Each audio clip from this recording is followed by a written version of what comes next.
Last.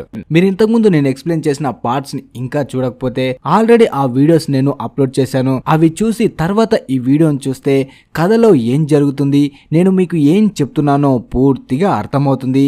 అలాగే video నచ్చిన వాళ్ళు ప్లీజ్ వీడియోని లైక్ చేసి ఛానల్ ని సబ్స్క్రైబ్ చేసుకోండి. కథలోకి వెళ్తే హర్లీ అప్పుడే వచ్చి అందరితో అంటాడు, ఈథన్ అనేవాడు మనతో పాటు ఫ్లైట్ లో రాలేదు, వాడు ఇంతకు ముందు నుంచే ఈ అడవిలోనే ఉన్నాడు అంటాడు. దాంతో అందరూ షాక్ అవుతారు.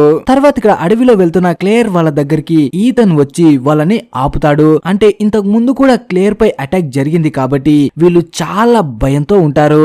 తర్వాత ఇక్కడ కేవ్ దగ్గరికి సయ్యద్ గాయాలతో వచ్చి అందరితో అంటాడు, మనం ఒక్కరేవే కాకుండా ఈ ఐలాండ్ పై ఇంకా వేరే వాళ్ళు కూడా ఉన్నారు అంటాడు.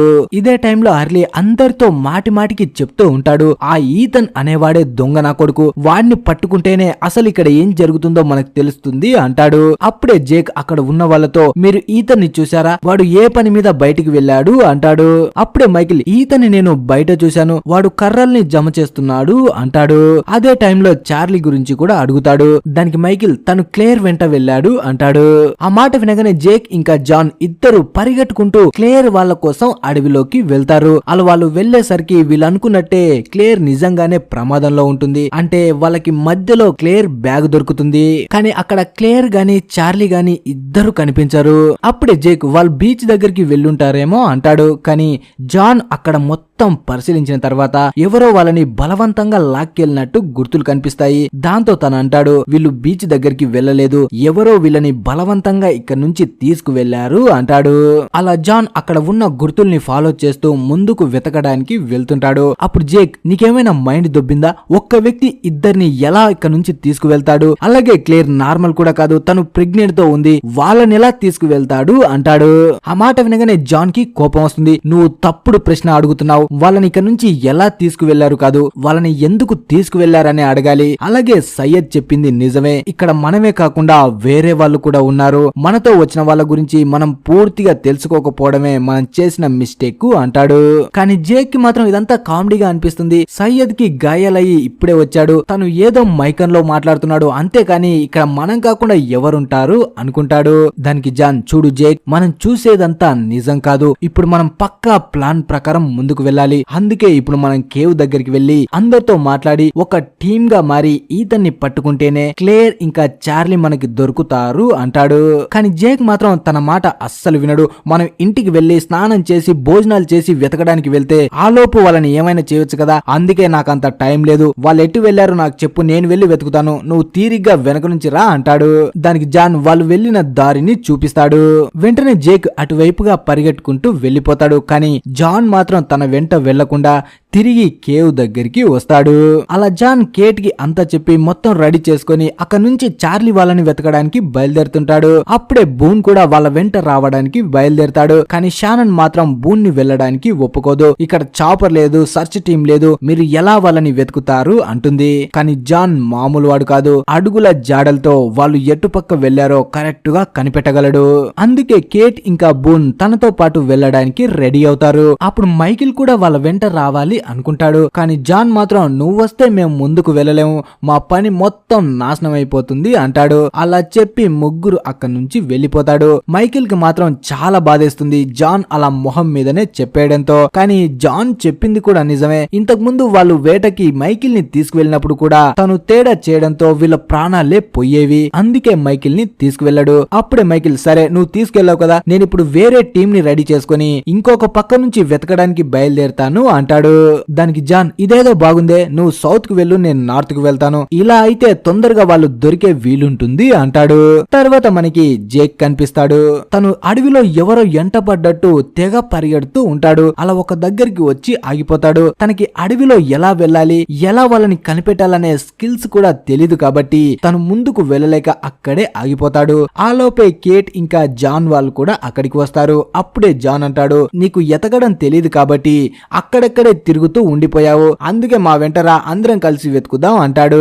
ఇది మంచిగా జరిగిందిలే, నువ్వు మాకు కనిపించావు, లేదంటే అడవిలో నిన్ను కూడా వెతుక్కుంటూ రావాల్సి వచ్చేది అంటాడు. తర్వాత మళ్ళీ జేక్ తో నువ్వు ఇక నుంచి కేవ్ కు వెళ్లిపో, సయ్యద్ కి గాయాలైనాయి కాబట్టి నీ అవసరం తనకి ఉంది అంటాడు. కానీ జేక్ మాత్రం నేను ఆల్రెడీ తనకి పట్టి కట్టాను, తనకి నా అవసరం ఏం లేదు, నేను కూడా మీతో పాటు వచ్చి చార్లీ వాళ్ళని వెతుకుతాను అంటాడు. కానీ జాన్ మాత్రం చూడు జేక్, ఇదంతా నా తప్పే, గత కొన్ని రోజులుగా ఈతను నాతో పాటే వచ్చి అడవిలో వేటాడేవాడు, నా దిమాకి ఏమైందో అర్థం కావడం లేదు, ఇంత కూడా వాడి మీద అనుమానం రాలేదు, నువ్వు ఇక్కడ నుంచి కేవ్ కు వెళ్లి అక్కడ ఉన్న వాళ్ళకి ఏం కాకుండా చూసుకో, వీళ్ళని నేను వెతకడానికి వెళ్తాను అంటాడు.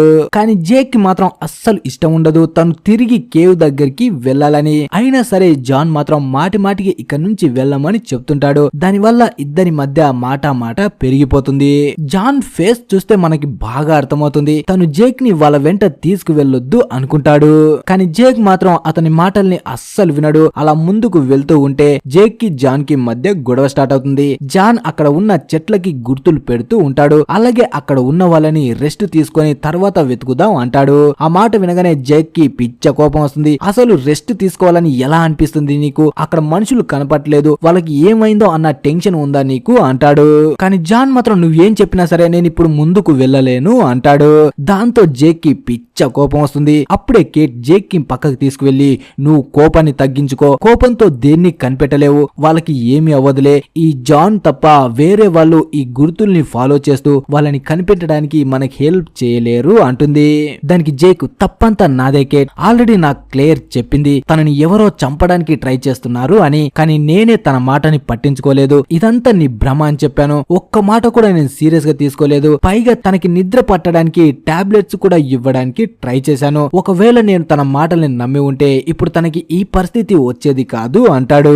ఆ తర్వాత అందరూ కలిసి మళ్ళీ చార్లీ వాళ్ళని వెతకడానికి బయలుదేరతారు. అలా కొంత దూరం వెళ్ళిన తర్వాత వాళ్ళకి ఒక ఆధారం దొరుకుతుంది. ఇంతకు ముందు చార్లీ ఎప్పుడు తన వేళ్లపై దేన్నో రాస్తూ ఉంటాడు కదా, ఆ క్లాత్ ని ఒక దగ్గర పడేసి ఉంటాడు. అలా వెతుక్కుంటూ ముందుకు వెళ్తూ ఉంటే ఇంకా చాలా గుర్తులు పడేస్తూ ముందుకు వెళ్లి ఉంటాడు. అప్పుడే కేట్ అర్థం చేసుకుంటుంది ఇదంతా మనం వాళ్ళని కనిపెట్టడానికి చార్లీ వేస్తున్న ప్లాను అని. అలాగే నాకు బాగా అర్థమైంది, చార్లీ కావాలనే ఈ గుర్తుల్ని ఇక్కడ వదిలేశాడు, మనం తప్పకుండా వాళ్ళని వెతుక్కుంటూ వస్తామని అంటుంది. అలా కేట్ చెప్పిన విషయాన్ని జాన్ వినగానే చాలా ఇంప్రెస్ అవుతాడు. ఒక ట్రాకర్ మాత్రమే ఇలాంటి విషయాల్ని కనిపెట్టగలదు అంటాడు. అలా అందరూ అక్కడి నుంచి ముందుకు వెళ్తూ ఉంటే అప్పుడే జేక్ అంటాడు ఇప్పుడు అందరం సపరేట్ గా వెళ్లి వెతుకుదాం అని. కానీ జాన్ మాత్రం అలా ఏం కాదు, అందరం కలిసే వెళ్దాం అంటాడు. దానికి జేక్ ఇప్పుడు నా దగ్గర కూడా ఒక ట్రాకర్ ఉంది కదా, అంటే కేట్ ఉంది కదా, మేం సపరేట్ గా వెళ్తాం, నువ్వు సపరేట్ గా వెళ్లి వెతుకు అంటాడు. దానికి జాన్ కూడా సరే అని మీరు జాగ్రత్తగా వెళ్ళండి అంటాడు. అలా జేక్ కేటు ఒక పక్కకి వెళ్తారు, బోన్ ఇంకా జాన్ ఒక పక్కకి వెళ్తారు. ఇప్పుడు జేక్ చాలా కంగారుగా ఉంటాడు, అందుకే ఫాస్ట్ గా ముందుకు వెళ్తూ ఉంటాడు. ఆ స్పీడ్ ని చూస్తూ కేట్ నువ్వు ఇంత స్పీడ్ గా వెళ్తే నేను ఎవ్వరిని ట్రాక్ చేయలేను, నేను జాన్ అంతా తోప్ ట్రాకర్ ని కాదు, నువ్వు కొంత నెమ్మదిగా వెళ్తే నెమ్మదిగా వెతుకుదాం అంటుంది. అలా కొంత దూరం వచ్చిన తర్వాత కేట్ ఇంకా జేక్ ఇద్దరు బాగా అలసిపోతారు. అప్పుడే జేక్ కేట్ తో అంటాడు నీ గురించి నాకు తెలియంది ఒక విషయం చెప్పు, ఈ ట్రాక్ చేయడం నువ్వు ఎక్కడ నేర్చుకున్నావు అంటాడు. దానికి కేట్ మా నాన్న ఒక ఆర్మీ ఆఫీసర్, చిన్నప్పుడు నన్ను మా నాన్న వేటకి తీసుకెళ్లేవాడు, అప్పుడే నాకు ఈ ట్రాక్ చేయడం నేర్పించాడు అంటుంది. ఇదే నిజం అంటుంది. అలాగే జేక్ ని కూడా అడుగుతుంది నీ గురించి ఏదైనా చెప్పు అని. తర్వాత ఇంకో పక్క బూన్ ఇంకా జాన్ ముందుకు వెళ్తూ ఉంటే వాళ్ళు వెళ్లే దారిలో రెడ్ క్లాత్ ని కడుతూ వాళ్ళ దారిని మర్చిపోకుండా ఉండడానికి ట్రై చేస్తుంటారు. అలా బూన్ ఆ రెడ్ క్లాత్ ని కడుతూ జాన్ తో అంటాడు ఈ క్లాత్ ను చూస్తుంటే నాకు ఒక విషయం గుర్తుకు వచ్చింది, నువ్వు స్టార్ ట్రెక్ సిరీస్ ని చూసావా, అందులో కూడా ఈ రెడ్ క్లాత్ వేసుకున్న ఒక టీం ఉంటుంది, వాళ్ళందరూ చనిపోతారు అంటాడు. దానికి జాన్ నాకు తెలిసి వాళ్ళ కెప్టెన్ ఒక దేడిది మగ్గాడై ఉంటాడు, నేను ఆ సిరీస్ ఇంతవరకు చూడలేదు అంటాడు. అలాగే ముందుకు వెళ్తున్నప్పుడు బూన్ జాన్ తో అంటాడు అసలు నువ్వు ఇంతకు ముందు నీ లైఫ్ లో ఏం చేసేవాడివి అని. దానికి జాన్ నీకే ఛాన్స్ ఇస్తున్నాను, నేను ఇంతకు ముందు నా లైఫ్ లో ఏం చేసేవానో ఒకసారి గెస్ చేయి అంటాడు. దానికి బూన్ నవ్వుతూ నాకు తెలిసి నువ్వు ఒక హంటర్ అయి ఉంటావు, లేకపోతే ఒక CIA ఏజెంట్ అయి ఉంటావు, అందుకే ఇంత ధైర్యంగా ఇక్కడ అడవిలో బతకగలుగుతున్నావు అంటాడు. ఆ మాట వినగానే జాన్ నవ్వుతూ అంత పెద్దగా ఊహించుకోకు, నేను ఒక కంపెనీలో సింపుల్ ఎంప్లాయీని అంతే అంటాడు. అలా జాన్ మాట వినగానే బూన్ నవ్వుకుంటాడు మనోడు కామెడీ చేస్తున్నాడు అని. తర్వాత మనకి బీచ్ లో ఉన్న సోయర్ కనిపిస్తాడు. ఇప్పుడు సోయర్ కి తెలుస్తుంది సయ్యద్ తిరిగి కేవ్ దగ్గరికి వచ్చాడు అని. ఇంతకు ముందు సయ్యద్ కి సోయర్ కి ఏం జరిగిందో మనం ముందు వచ్చిన పార్ట్స్ లో చూసాం. ఇప్పుడు సోయర్ కేవ్ దగ్గరికి వస్తే అక్కడ సయ్యద్ పడుకొని ఉంటాడు. అప్పుడు సయ్యద్ దగ్గరికి వస్తే సడన్ గా సయ్యద్ మెలకులోకి వస్తాడు. సోయర్ ని చూడగానే తను అనుకుంటాడు ఇప్పుడు సోయర్ తనపై అటాక్ చేయడానికి వచ్చాడు అని. అప్పుడే సోయర్ కూడా పక్కన ఉన్న బ్లేడ్ ని బయటికి తీస్తాడు. దాంతో సయ్యద్ అంటాడు నువ్వు నా మీద పగ తీర్చుకోవాలనుకుంటే తీర్చుకో, నాకేం అభ్యంతరం లేదు, నేను నీపై చేసిన దానికి నాకు ఇంకా మనసు బాధగానే ఉంది అంటాడు. అప్పుడే సోయర్ అసలు నువ్వు ఎక్కడికి వెళ్ళావు, ఏం చూసావు అంటాడు. దానికి సయ్యద్ జరిగింది మొత్తం చెప్తాడు. నేను ఆ ఫ్రెంచ్ లేడీని కలిశాను అంటాడు. ఆ మాట వినగానే సోయర్ కూడా షాక్ అవుతాడు. ఏంటి మనం ట్రాన్స్మిషన్ లో విన్న ఆ లేడీని నువ్వు కలిసావా అంటాడు. అలాగే ద అదర్స్ అని చెప్పావు కదా వాళ్ళ గురించి ఏంటి అంటాడు.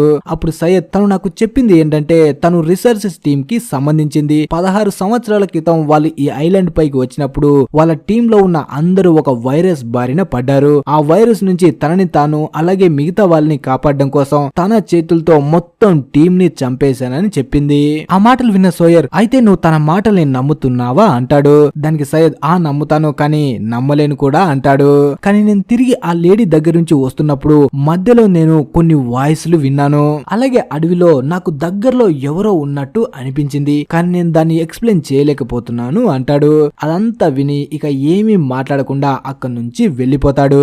తర్వాత మనం జేక్ ఫ్లాష్ బ్యాక్ గురించి తెలుసుకుందాం. ఇంతకు ముందు పార్ట్ లో మనం చూసాం కదా వాళ్ళ నాన్న డెడ్ బాడీని తీసుకువెళ్లడం కోసం తను ఈ ఫ్లైట్ లోకి వచ్చి ఉంటాడు. కానీ అంతకు ముందు ఏం జరిగింది తన లైఫ్ లో ఇప్పుడు తెలుసుకుందాం. తను ఒక డాక్టర్ అవ్వడం వల్ల ఒక సర్జరీ చేస్తూ ఉంటాడు. అది కూడా ఒక యాక్సిడెంట్ అయిన లేడీ సర్జరీ చేస్తూ ఉంటాడు. కానీ జేక్ ఎంత ట్రై చేసినా ఆ లేడీని కాపాడలేకపోతాడు. అప్పుడే జేక్ వాళ్ళ నాన్న అక్కడికి వచ్చి ఇక ఆపే జేక్, తను ఆల్రెడీ చనిపోయింది, నువ్వు ఎంత ట్రై చేసినా తను బతికి రాలేదు అంటాడు. అలా మిగతా స్టాఫ్ అక్కడ నుంచి వెళ్లిపోగానే జేక్ కి వాళ్ళ నాన్నకి మధ్య గొడవ జరుగుతుంది. జేక్ వాళ్ళ నాన్న చాలా పెద్ద సర్జన్ అయి ఉంటాడు. అలాగే జేక్ కూడా చాలా పెద్ద డాక్టర్. కానీ వీళ్ళ ఇద్దరి మధ్య సంబంధం అంత మంచిగా ఉండదు. ఎప్పుడు గొడవ పడుతూనే ఉంటారు.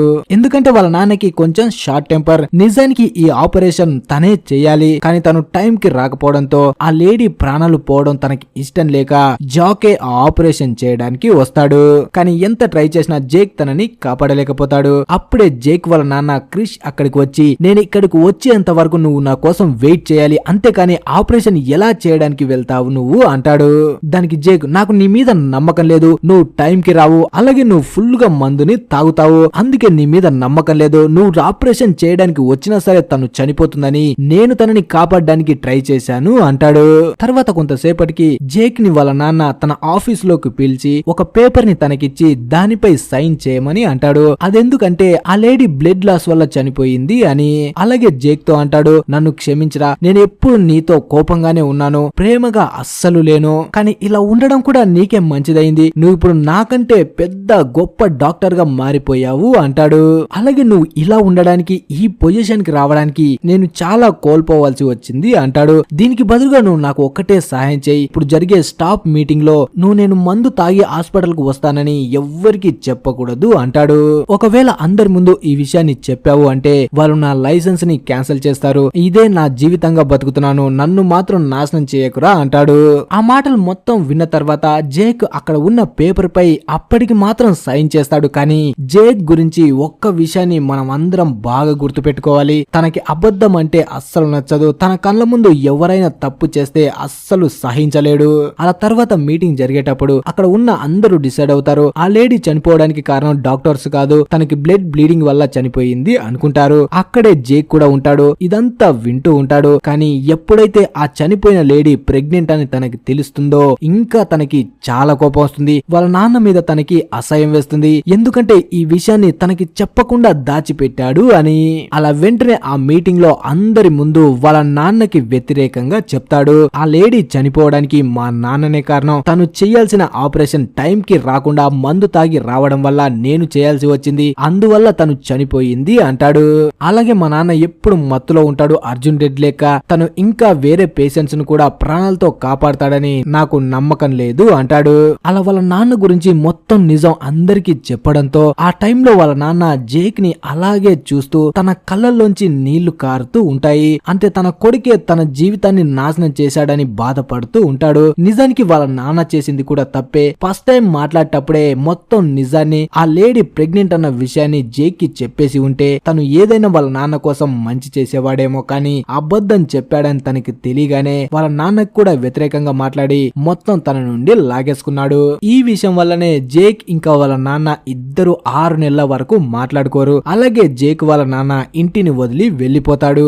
తర్వాత మళ్ళీ ప్రెజెంట్ కి ఐలాండ్ పైకి వస్తే ఇప్పుడు బూన్ ఇంకా జాన్ ఇద్దరు చార్లీ వాళ్ళని వెతుక్కుంటూ ముందుకు వెళ్తూ ఉంటారు. అప్పుడే జాన్ బూన్ తో అంటాడు, నువ్వు ఈ ఐలాండ్ పై క్రాష్ అవ్వడానికి ముందు నీ లైఫ్ లో ఏం చేసేవాడివి అని. అప్పుడు బూన్, నేను ఇంతకు ముందు మ్యారేజెస్ కి సంబంధించిన పనినే చేసేవాడిని అంటాడు. దానికి జాన్, అయితే ఇప్పుడు ఎవరో ఒకరు దాన్ని చూసుకుంటూ ఉంటారేమో, కానీ నువ్వు ఇప్పుడు ఇక నుంచి వెళ్లిపో, కొంతసేపట్లోనే వర్షం రాబోతుంది, నీకు చాలా కష్టం అవుతుంది అంటాడు. కానీ బూన్ మాత్రం తిరిగి వెనక్కి వెళ్ళాలి అనుకోడు. అలా చూస్తూ ఉండగానే వర్షం కూడా స్టార్ట్ అవుతుంది. దాంతో బూన్ షాక్ లో ఉంటాడు. అసలు వర్షం ఇప్పుడు పడుతుందని జాన్ కి ఎలా తెలుసు అని. అలాగే బూన్ తో పాటు మనకి కూడా కొంచెం ఆశ్చర్యంగానే ఉంటుంది. ఇదంతా భవిష్యవానికి సంబంధించింది, మొత్తం జాన్ కి ఎలా తెలుసు అని. అలా వర్షంలో జాన్ చాలా హ్యాపీగా ఫీల్ అవుతాడు.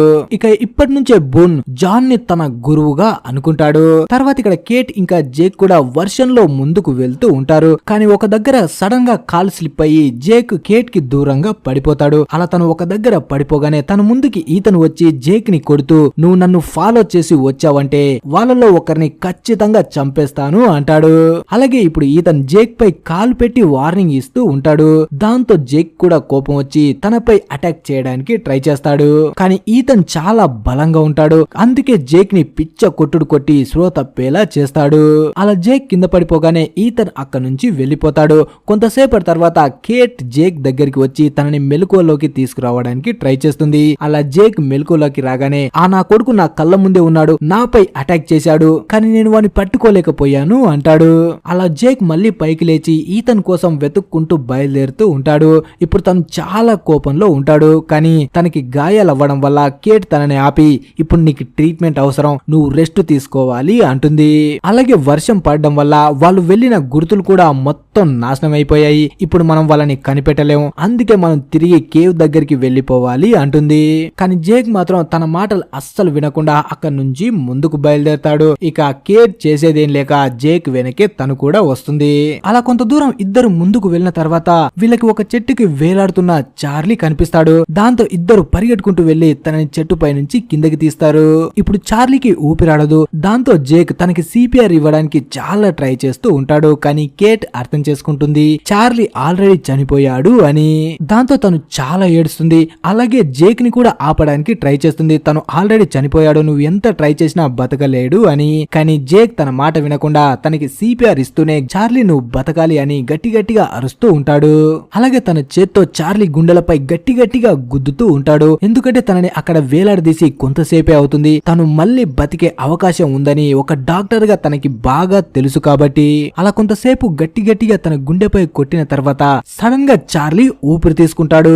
అది చూసి కేట్ ఇంకా జేక్ ఇద్దరు చాలా హ్యాపీగా ఫీల్ అవుతారు. అలా చాలా కష్టపడి ఈవినింగ్ వరకు చార్లీని కేవ్ దగ్గరికి తీసుకువస్తారు. అలాగే చార్లీకి ట్రీట్మెంట్ కూడా చేస్తాడు జేక్. ఇంతకు ముందు చార్లీ అక్కడ ఉన్న అందరితో చాలా బాగా మాట్లాడేవాడు. కానీ ఇప్పుడు కామ్ గా ఒక్కడే కూర్చొని ఉంటాడు. అప్పుడే కేట్ ఇంకా జేక్ ఇద్దరు తన దగ్గరికి వచ్చి, నువ్వు నోరు తెరిచి అందరితో మాట్లాడాలి చార్లీ, నువ్వు ఏం జరిగిందో చెప్తేనే క్లేర్ గురించి మాకు తెలుస్తుంది అంటారు. కానీ చార్లీ మాత్రం, నేను ఏమీ చూడలేదు, నాకు ఎవ్వరూ కనిపించలేదు, కేవలం వాళ్ళకి క్లేర్ మాత్రమే కావాలి, తనని తీసుకువెళ్లారు అంటాడు.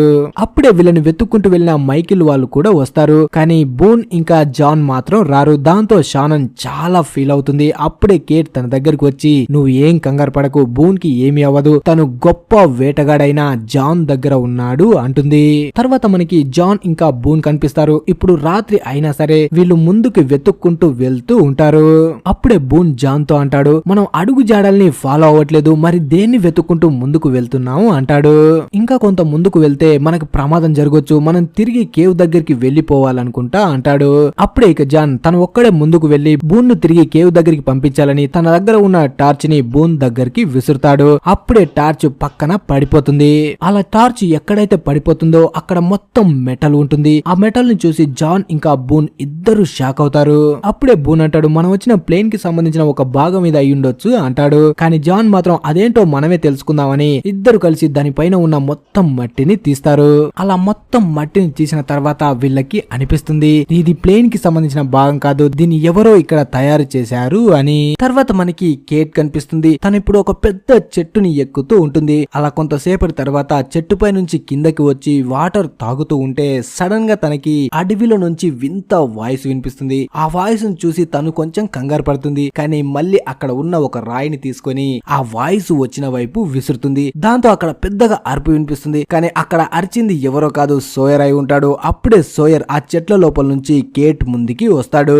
అలా సోయర్ ని చూడగానే పాప ఏంటి నువ్వు నన్ను ఫాలో చేస్తున్నావా అంటుంది. కానీ సోయర్ మాత్రం అంత లేదు పాప, ఇక్కడ ఎవరో గుర్తు తెలియని వాళ్ళు అందరిని కిడ్నాప్ చేస్తున్నారని తెలిసింది, నీకేదైనా అపాయం జరుగుతుందని నిన్ను నేను ఫాలో చేస్తూ నిన్ను కాపాడడానికి వస్తున్నాను అంటాడు. కానీ కేట్ మాత్రం అంత అవసరం లేదు, నన్ను నేను కాపాడుకోగలను అంటుంది.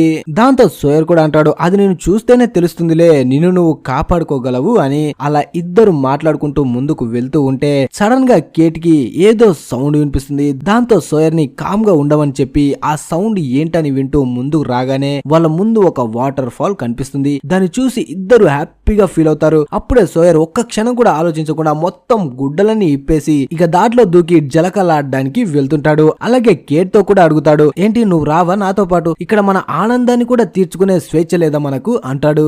ఇక కొంతసేపటికి కేట్ కూడా ఆ వాటర్ ఫాల్ లో స్నానం చేయడానికి వెళ్తుంది. అలా హ్యాపీగా ఇద్దరు స్విమ్మింగ్ చేస్తూ ఉంటారు. అప్పుడే కేట్ ఇంకా సోయర్ ఇద్దరు నీటి లోపలికి వెళ్లి చూస్తే లోపల 2 డెడ్ బాడీలు కనిపిస్తాయి. ఆ 2 డెడ్ బాడీలు పైలట్స్ వి అయి ఉంటాయి. అలా ఆ డెడ్ బాడీని చూడగానే ఇద్దరు చాలా భయపడతారు. కానీ కొంతసేపటి తర్వాత మళ్ళీ లోపలికి వెళ్లి సోయర్ ఒక డెడ్ బాడీ దగ్గర ఉన్న వాలెట్ ని తీసుకుంటాడు. అప్పుడే కేట్ కూడా ఇంకో డెడ్ బాడీ దగ్గర ఉన్న బ్రీఫ్ కేస్ ని చూస్తుంది. అందుకే వెంటనే సోయర్ తో అంటుంది నువ్వు నాకు కొంచెం హెల్ప్ చేయి, అక్కడ ఉన్న బ్రీఫ్ కేస్ నాది, వెంటనే దాన్ని తీసుకురావాలి అని. అలా సోయర్ వెంటనే మళ్ళీ లోపలికి వెళ్లి ఆ బ్రీఫ్ కేస్ ని బయటికి తీసుకొని వస్తాడు. కానీ దాన్ని కేట్ కి ఇవ్వకుండా ఇది నీదేనని గ్యారెంటీ ఏంటి, నీదే అయితే దీని కీస్ నీ దగ్గర ఉండాలి కదా, అందుకే ఇది నీది కాదు నా దగ్గరే పెట్టుకుంటాను అంటాడు.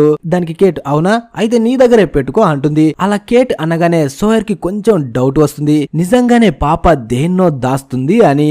అలాగే మళ్ళీ కేట్ తో అంటాడు ఈ బ్రీఫ్ కేస్ గురించి నీవేదైనా చెప్పాలనుకుంటే చెప్పొచ్చు నేను వింటాను అని. కానీ పాప మాత్రం నాకు అవసరం లేదురా బై, నువ్వే పెట్టుకుంటాను కదా పెట్టుకో అని చెప్పి అక్కడ నుంచి వెళ్లిపోతుంది. తర్వాత బీచ్ లో ఉన్న వాళ్ళు కనిపిస్తారు. కానీ ఇక్కడ పరిస్థితి ఇప్పుడు చాలా దారుణంగా మారుతుంది. ఎందుకంటే వాతావరణం మారడం వల్ల అలలు పెద్ద పెద్దగా వీళ్ళ పైకి వస్తూ ఉంటాయి. కరెక్ట్ గా ప్లేన్ బీచ్ మధ్యలో క్రాష్ అయి ఉంటుంది. అందువల్ల అక్కడ విరిగిపోయిన ప్లేన్ భాగాలతో వీళ్ళు ఉండడానికి ఏర్పాటు చేసుకుంటారు. కానీ ఇప్పుడు వాతావరణం మారడం వల్ల సముద్రంలో నీళ్లు పెరుగుతూ వీళ్ళు ఉన్న దగ్గర కూడా పెద్ద పెద్దగా అలలు వస్తూ ఉంటాయి.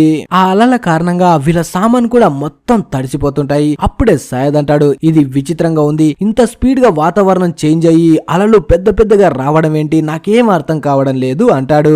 దానికి జేక్ ఇలాగే జరిగింది అంటే మనం ఉన్న ఫ్యూచరాలజీ కూడా కొన్ని రోజుల్లోనే మొత్తం నీటిలో మునిగిపోతుంది, మనం ఉండడానికి ప్లేసే ఉండదు అంటాడు. అలా మెల్లమెల్లగా అందరూ ఒకరికి ఒకరు హెల్ప్ చేసుకుంటూ ఆ సామాన్ మొత్తం నీటిలో తడవకుండా పక్కకు తీసుకొస్తూ ఉంటారు.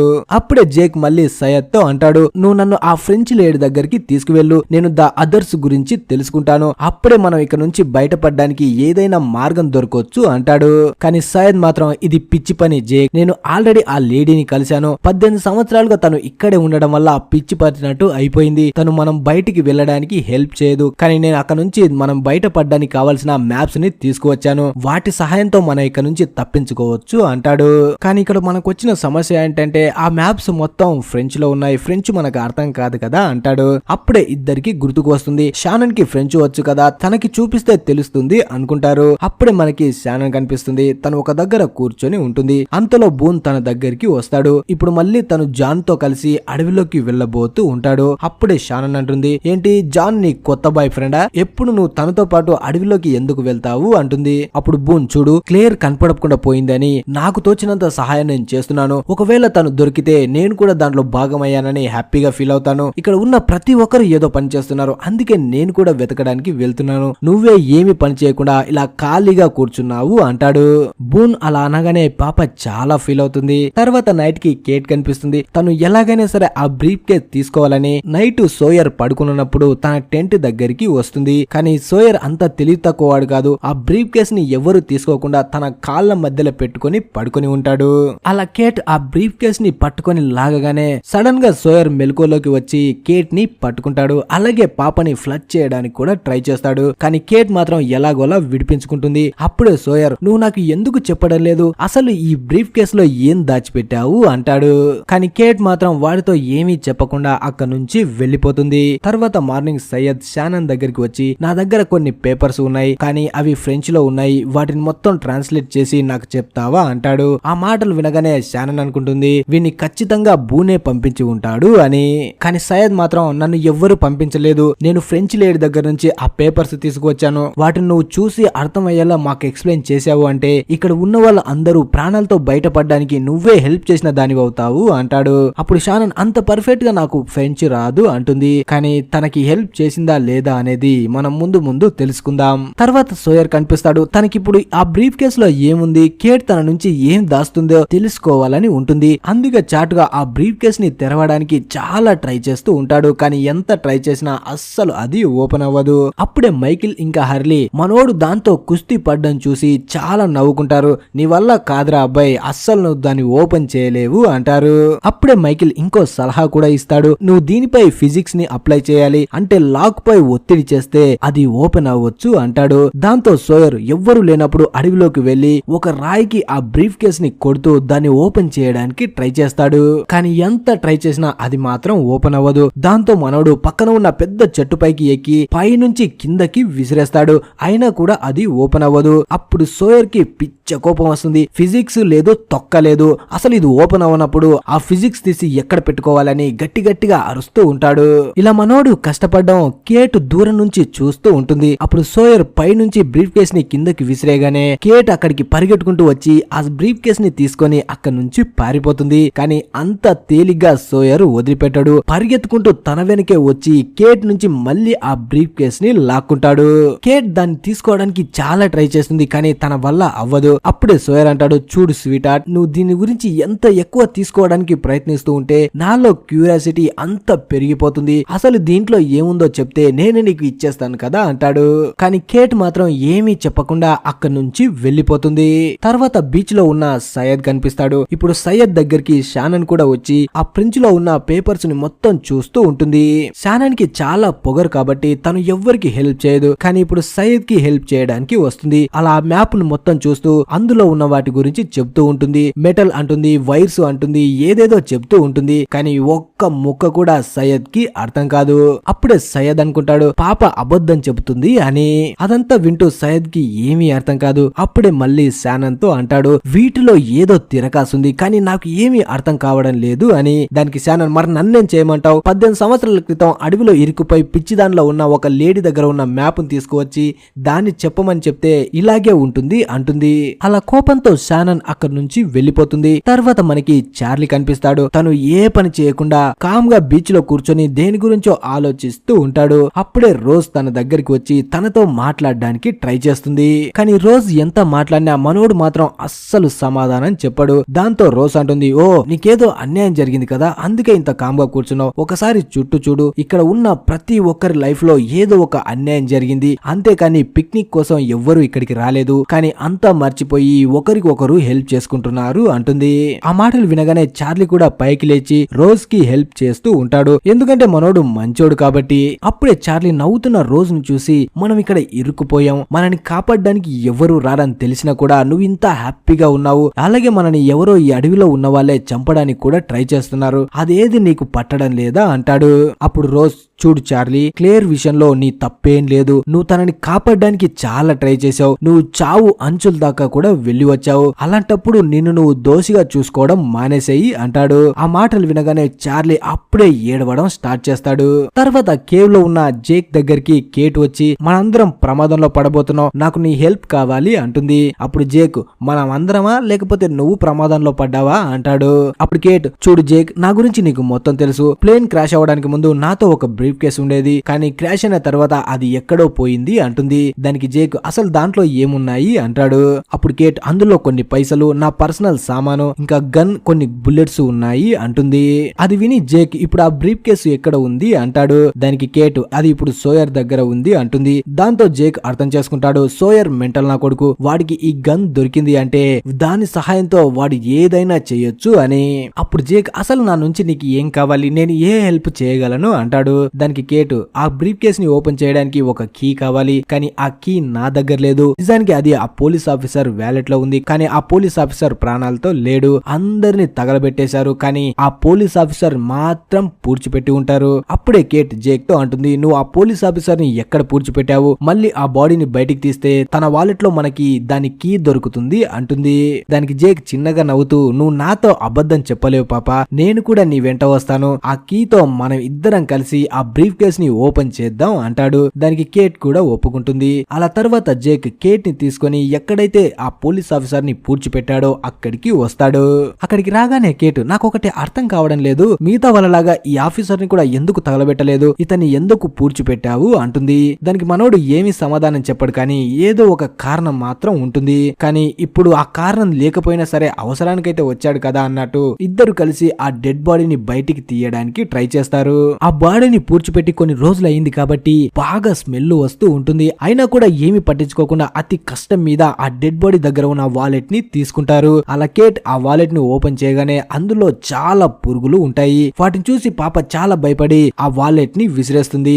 దాంతో జేక్ ఆ వాలెట్ ని తీసుకొని మొత్తం చెక్ చేస్తే అందులో కీ కనిపించదు. దాంతో జేక్ కి చిన్నగా డౌట్ వస్తుంది. పాప చాలా కిలాడి కాబట్టి అంతప్పుడే జేక్ కి అనుమానం వస్తుంది, కేటే ఏదో చేసింది అని. అందుకే మొత్తం కేట్ ని చెక్ చేస్తాడు. అప్పుడే కేట్ చేతిని చూస్తే ఆల్రెడీ తను కీని తీసుకొని ఉంటుంది. ఇక్కడ మనం ఒక విషయాన్ని తెలుసుకోవాలి, జేక్ కి ఎవరైనా అబద్ధం చెప్తే అస్సలు నచ్చదు. ఇంతకు ముందే మనం చూసాం కదా, వాళ్ళ నాన్నని కూడా వదిలిపెట్టలేదు. అప్పుడే కేట్ జేక్ కి సారీ చెప్తుంది. ఇప్పుడు వీళ్ళ దగ్గర కీ ఉంది, ఇక బ్రీఫ్ కేసు ఒక్కటే కావాలి. కానీ ఆ బ్రీఫ్ కేసు కిలాడి అయిన సోయర్ దగ్గర ఉంది కాబట్టి ఎలాగైనా దాన్ని తీసుకోవడానికి ట్రై చేస్తారు. అలా జేక్ వాళ్ళు బీచ్ లో ఉన్న సోయర్ దగ్గరికి వస్తారు. ఇక్కడ ఉన్న అందరిలో ఎవరైనా సోయర్ కి ఎదురు తిరిగి మాట్లాడాలి అంటే అది ఒక్క జేక్ మాత్రమే. అందుకే జేక్ సోయర్ దగ్గరికి వచ్చి, సోయర్ నేను చెప్పేది విని నేను అడిగింది ఇచ్చే అంటాడు. ఆ మాట విని సోయర్, చెప్పండి డాక్టర్, నేను మీకు ఏ విధంగా సహాయపడగలను అంటాడు. అప్పుడు జేక్ పక్కన ఉన్న బ్రీఫ్ కేస్ ని చూపిస్తూ, అది నాకు కావాలి అంటాడు. దానికి సోయర్, ఏంటి పాప కూడా నిన్ను పటాయించిందా? తెలివిగా ఆలోచించి తనకి ఇవ్వట్లేదని నిన్ను రాయబారిగా పంపించిందా? అయితే చెప్పు, మనం దీనికోసం ఎలా ఫైట్ చేయాలి, కుస్తీ పడదామా అంటాడు. దానికి జేక్, అంత అవసరం లేదు, నువ్వే నాకు దాన్ని చాలా ఈజీగా ఇచ్చేస్తావు అంటాడు. అప్పుడు సోయర్ నవ్వుతూ, అంత ఈజీగా ఇచ్చేస్తానా? అంత పిచ్చినా కొడుకుని అనుకుంటున్నావా నన్ను అంటాడు. దానికి జేక్, నువ్వు పిచ్చినా కొడుకువే, నీకు గాయం అయ్యింది కదా, దానికి నేను స్పెషల్ అయిన యాంటీబయాటిక్స్ ఇస్తున్నాను. ఆ యాంటీబయాటిక్స్ నేను ఇవ్వడం మానేశానంటే 2 రోజుల వరకు నీకు అంతా బాగానే ఉంది అనిపిస్తుంది, కానీ 2 రోజుల తర్వాత అసలు ప్రాబ్లం మొదలవుతుంది. దాని ఇన్ఫెక్షన్ నీ బాడీ మొత్తం పాకి నువ్వు దారుణమైన చావు చేస్తావు అంటాడు. అప్పుడు నువ్వు అనుకుంటావు, 2 రోజుల క్రితమే డాక్టర్ అడిగినప్పుడే ఈ బ్రీఫ్ కేసు ఇచ్చేసి ఉంటే బాగుండు కదా అని. అప్పుడు ఆలోచించడం కంటే ఇప్పుడే ఇచ్చేస్తే చాలా బాగుంటుంది కదా అంటాడు. ఆ మాట వినగానే సోయర్ సైలెంట్ అవుతాడు. అలాగే జేక్ ముందుకు వెళ్లి, నువ్వు అలా చేయలేవు డాక్టర్ అంటాడు. కానీ జేక్ మాత్రం, నేను అలా చేయగలను, నీలాంటి వాళ్ళ దగ్గర ఎలా ఉండాలో నాకు తెలుసు అంటాడు. అలా జేక్ అంత గట్టిగా మాట్లాడడంతో సోయర్ భయపడతాడు, వీడు చేసినా చేసేస్తాడు అని. ఇక లాస్ట్ కి సోయర్ ఆ బ్రీఫ్ కేస్ ని ఇచ్చేస్తాడు. అలా ఇస్తూ తనతో అంటాడు, ఇందులో ఏం దాచిపెట్టిందో అని ఆ పాప చెప్పిందా అని. దానికి జేక్, చెప్పలేదు అంటాడు. అప్పుడు సోయర్, నాకు చెప్పలేదు, ఒక్కటి మాత్రం గుర్తుపెట్టుకో డాక్టర్, ఆ పాప ఏం చెప్పినా సరే అందులో అబద్ధాలే ఉంటాయి, నువ్వు తనతో జాగ్రత్తగా ఉండాలి అంటాడు. ఆ తర్వాత జేక్ ఇంకా కేట్ ఇద్దరు బ్రీఫ్ కేస్ తీసుకొని అడవిలోకి వెళ్లి దాన్ని ఓపెన్ చేస్తారు. అలా ఓపెన్ చేయగానే కేట్ చెప్పినట్టే అందులో గన్ ఇంకా పైసలు, కొన్ని బుల్లెట్స్ ఉంటాయి. అలాగే ఒక ప్లేన్ బొమ్మ కూడా ఉంటుంది. దాన్ని చూసి కేట్ చాలా ఎమోషనల్ అవుతుంది. అప్పుడే జేక్ తనని చూసి, అసలు ఇది ఏంటి, ఇది ఎవరికి సంబంధించింది అంటాడు. అప్పుడు కేట్ జేక్ తో, నేను ఇష్టపడ్డవాడు దీన్ని నాకు పంపించాడు అంటుంది. కానీ తను చెప్పిన దాన్ని జేక్ అస్సలు నమ్మడు. అందుకే గట్టిగా అరుస్తూ, నాకు నిజం చెప్పు, నీ కళ్ళని చూస్తే నాకు అర్థమవుతుంది నువ్వేదో తప్పు చేశావు అంటాడు. అలా ఆ మాట వినగానే కేట్ గట్టిగా అరుస్తూ, ఇది నేను చంపిన వాడికి సంబంధించింది అని కింద కూర్చొని చాలా ఏడుస్తూ ఉంటుంది. తర్వాత మనం కేట్ కి సంబంధించిన ఒక ఫ్లాష్ బ్యాక్ ని చూద్దాం. ఆల్రెడీ మనం ఎలా తను ఫ్లైట్ లోకి వచ్చిందని చూసేసాం, కానీ తన గురించి తెలుసుకోవడానికి ఇంకా చాలా ఉంది. ఇప్పుడు కేట్ న్యూ మెక్సికోలో ఉన్న ఒక బ్యాంక్ లోకి వెళ్లి లోన్ కోసం అప్లై చేస్తుంది. అలా బ్యాంక్ మేనేజర్ తో మాట్లాడుతూ ఉన్నప్పుడే సడన్ గా దొంగలు బ్యాంక్ లోపలికి వచ్చి అక్కడ ఉన్న వాళ్ళ అందరినీ గన్స్ తో భయపడుతూ అందరినీ కింద కూర్చోమని అంటారు. కేట్ కూడా చాలా భయపడి కింద కూర్చొని ఉంటుంది. అప్పుడే కేట్ వెనుక ఉన్న వ్యక్తి, నేను ఆ లాస్ట్ లో ఉన్న దొంగని పట్టుకుంటాను, అప్పుడు వాడి చేతిలో ఉన్న గన్ని నువ్వు తీసుకొని వాడిని షూట్ చేయి అంటాడు. అలా చూస్తూ ఉండగానే కొంతసేపట్లోనే ఆ వ్యక్తి వెళ్లి ఒక దొంగని పట్టుకుంటాడు. పట్టుకుంటాడు. దాంతో ఆ దొంగ చేతిలో ఉన్న గన్ను డైరెక్ట్ గా కేట్ దగ్గరికి వస్తుంది. అలా కేట్ ఆ గన్ తీసుకొని ఆ దొంగకి గురి పెడుతుంది. కానీ తను షూట్ చేయలేకపోతుంది, ఎందుకంటే తనకి షూట్ చేయడం రాదు అని అక్కడ ఉన్న వాళ్ళతో అంటుంది. అప్పుడే ఒక దొంగ కేట్ దగ్గరికి వచ్చి తనని బలవంతంగా ఒక రూమ్ లోకి లాక్కు వెళ్తాడు. అక్కడ ఉన్న అందరూ చాలా భయపడతారు, తనని టార్చర్ చేస్తారు అని. లోపలికి వచ్చాకే మనకి అసలు విషయం తెలుస్తుంది. నిజానికి కేట్ కూడా ఆ దొంగలకి సంబంధించిందే అని. వీళ్ళందరూ కలిసి చాలా బ్యాంకుల్లో దొంగతనాలు చేస్తూ ఉంటారు. అలా కొంతసేపటి తర్వాత మళ్ళీ కేట్ బయటికి వచ్చి మొత్తం బ్లడ్ వస్తున్నట్టు నాటకం ఆడుతూ, ఈ దొంగలు నన్ను చంపేస్తారు, ప్లీజ్ ఆ సేఫ్ లాకర్ ని ఓపెన్ చేయండి, వాళ్ళకి కావాల్సిన పైసలు తీసుకొని వెళ్లిపోతారు అంటుంది. దాంతో బ్యాంక్ మేనేజర్ కూడా భయపడతాడు. దాంతో ఇక చేసేదేం లేక బ్యాంక్ మేనేజర్ కూడా ఆ లాకర్ ని ఓపెన్ చేస్తాడు. అలా ఒక దొంగ బ్యాంక్ మేనేజర్ ని ఆ లాకర్ లోకి తీసుకువెళ్తాడు. అలా పైసలు మొత్తం తీసుకుంటూనే ఆ బ్యాంక్ మేనేజర్ ని చంపడానికి ట్రై చేస్తాడు. కానీ కేట్ మాత్రం మనం ముందే అనుకున్నాం కదా, ఇక్కడ ఉన్న ఎవరిని చంపకూడదు, మనం కేవలం పైసలు తీసుకునే పారిపోవాలి అంటుంది.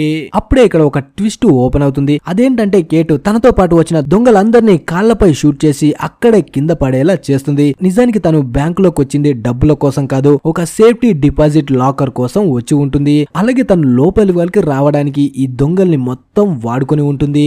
ఇదంతా బ్యాంక్ మేనేజర్ చూసి కూడా షాక్ అవుతాడు.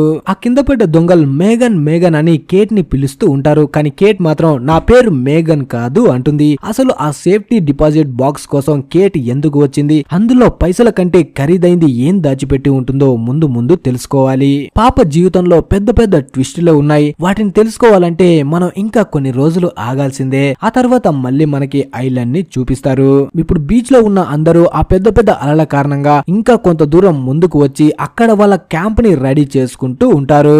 తర్వాత నైట్ కి కేట్ ఒక దగ్గర కూర్చొని ఆ ప్లేన్ బొమ్మనే చూస్తూ ఆలోచిస్తూ ఉంటుంది.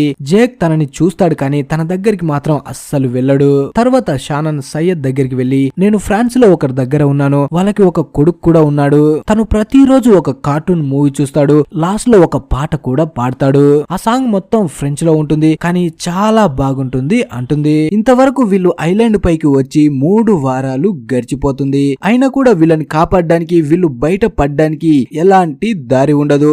అలాగే క్లేయర్ ని ఇక్కడ ఉన్న వాళ్ళే కిడ్నాప్ చేసి ఉంటారు. దాని కారణంగా అందరూ క్లేయర్ ని వెతకడం కోసం అడవిలోకి వెళ్లిపోతారు. అలా జాన్ ఇంకా బూన్ ఇద్దరు కలిసి ఒక పక్క నుంచి క్లేయర్ ని వెతుకుతూ ఉంటారు. అలా అడవిలో వీళ్ళు వెతుకుతూ ఉన్నప్పుడే సడన్ గా వీళ్ళకి ఒక మెటల్ డోరు కనిపిస్తుంది. అసలు ఆ డోరు ఏంటి అనేది వీళ్ళకి అర్థం కాదు. తర్వాత మనం ఈ పార్ట్ లోకి వచ్చేస్తే స్టార్టింగ్ లోనే మనకి బీచ్ లో కూర్చొని ఉన్న షానన్ కనిపిస్తుంది. అప్పుడే తన దగ్గరికి సయ్యద్ వచ్చి అంటాడు, నువ్వు ఫ్రెంచ్ లో ఉన్న ప్రతిదాన్ని నాకు ట్రాన్స్లేట్ చేసి చెప్పావు, అందుకోసం నీకు ఒక గిఫ్ట్ ఇవ్వాలనుకుంటున్నాను అంటాడు. అలా ఒక బాక్స్ తీసి షానన్ కి ఇస్తాడు. అలా షానన్ ఆ బాక్స్ ఓపెన్ చేసి చూడగానే అందులో కొత్త షూస్ కనిపిస్తాయి. ఆ షూస్ చూడగానే తను చాలా హ్యాపీగా ఫీల్ అవుతుంది. అలాగే అవి కరెక్ట్ షానన్ కి సంబంధించిన సైజే అయి ఉంటాయి. అలా మెల్లమెల్లగా సయ్యద్ ఇంకా షానన్ ఇద్దరు దగ్గర అవుతూ ఉంటారు. వీళ్ళిద్దరిని దూరం నుంచి బూన్ చూస్తూ ఉంటాడు. తనకిదంతా అస్సలు నచ్చదు. తన సిస్టర్ కి ఇంకొకడు దగ్గరగా ఉండడం తను అస్సలు సహించడు. తర్వాత సయ్యద్ షానన్ దగ్గర నుంచి వెళ్లిపోతూ ఉంటే బూన్ తన దగ్గరికి వచ్చి, చూడు నా చెల్లికి నువ్వు దూరంగా ఉండు, లేదంటే నేను ఏం చేస్తానో నాకే తెలీదు అంటాడు. దానికి సయ్యద్, అంత ఎందుకు సీరియస్ అవుతున్నావు దోస్త్, ఇప్పుడు ఏమైంది, అయినా నువ్వు నాకు ఆర్డర్ వేయడం ఏంటి అంటాడు. అయినా కూడా బూన్ వినకుండా తనకి వార్నింగ్ ఇచ్చి అక్కడి నుంచి వెళ్లిపోతాడు. అప్పుడే జాన్ బూన్ ని పిలుస్తాడు. దాంతో బూన్ జాన్ తో కలిసి అడవిలోకి వెళ్లిపోతాడు. గత వారం రోజుల నుంచి వీళ్ళు అడవిలో దేన్నో వెతకడం కోసం వెళ్తారు. అలా చాలా సేపు వెతికి మళ్ళీ ఈవినింగే బీచ్ దగ్గరికి తిరిగి వస్తారు. ఇప్పుడు మిగిలిన వాళ్ళకి తినడానికి ఫుడ్ కూడా ఉండదు. అయినా వీళ్ళు వేటకి కాకుండా ఎక్కడికి వెళ్తున్నారో అక్కడ ఉన్న ఎవ్వరికి అర్థం కాదు, చూసే మనకి తప్ప. ఎందుకంటే వీళ్ళకి అడవిలో ఒక మెటల్ డోర్ కనిపిస్తుంది. ఆ డోర్ దగ్గరికే వెళ్తూ ఉంటారు. అలా అడవిలోకి వచ్చిన తర్వాత జాన్ బూన్ తో అంటాడు, నువ్వు ఈ మెటల్ డోర్ గురించి ఇంకెవ్వరికి చెప్పకు అని. కానీ బూన్ మాత్రం, అలా ఎందుకు, ఎవరికైనా చెప్పొచ్చు కదా, కనీసం నా సిస్టర్ కన్నా చెప్తాను, తను చాలా తెలివైంది, మిగతా వాళ్ళ అందరికీ మన పైన అనుమానం ఉంది, మనం అడవిలోకి వెళ్తున్నాం, మాంసానైతే తిరిగి తీసుకువెళ్ళట్లేదు, కానీ ఎక్కడికి వెళ్తున్నామని వాళ్ళలో అనుమానం ఉంది అంటాడు. కానీ జాన్ మాత్రం, నీ చెల్లెమన్నా పైనుంచి దిగొచ్చిందా, నీ చెల్లికే కాదు ఎవ్వరికి ఈ విషయం చెప్పకూడదు అంటాడు. కానీ బూన్ వినకుండా నేను వెళ్లి అందరికి చెప్పేస్తానని అక్కడి నుంచి వెళ్లిపోతూ ఉంటాడు. దాంతో వెనుక నుంచి జాన్ వచ్చి బూన్ పై అటాక్ చేసి తనని బంధిస్తాడు. అసలు జాన్ తనపై అటాక్ చేసి ఇలా ఎందుకు బంధించాడో బూన్ కి ఏమీ అర్థం కాదు. అప్పుడే జాన్ కొన్ని ఆకుల్ని నూరి బూన్ కి అయిన గాయం దగ్గర పెడతాడు. ఎందుకంటే తన తలపై పెద్దగానే గాయం చేసి ఉంటాడు అంటాడు జాన్. తర్వాత జాన్ అక్కడ నుంచి వెళ్లిపోతూ బూన్ తో అంటాడు, నువ్వు ఇక్కడ నుంచి మనం ఉన్న ప్లేస్ కి రావాలంటే కొంత దూరం మాత్రం ఉంది, అక్కడికి రావడానికి నీకు ఒక ఛాన్స్ ఇస్తున్నానని ఒక కత్తిని తన ముందు విసిరేసి అక్కడి నుంచి వెళ్లిపోతాడు. ఇప్పుడు మనోడిని పూర్తిగా కట్టేసి ఉంటాడు. ఆ కత్తి తీసుకొని తన కట్లని విప్పుకొని మరి అక్కడి వరకు వెళ్లాల్సి ఉంటుంది. అది చాలా కష్టం.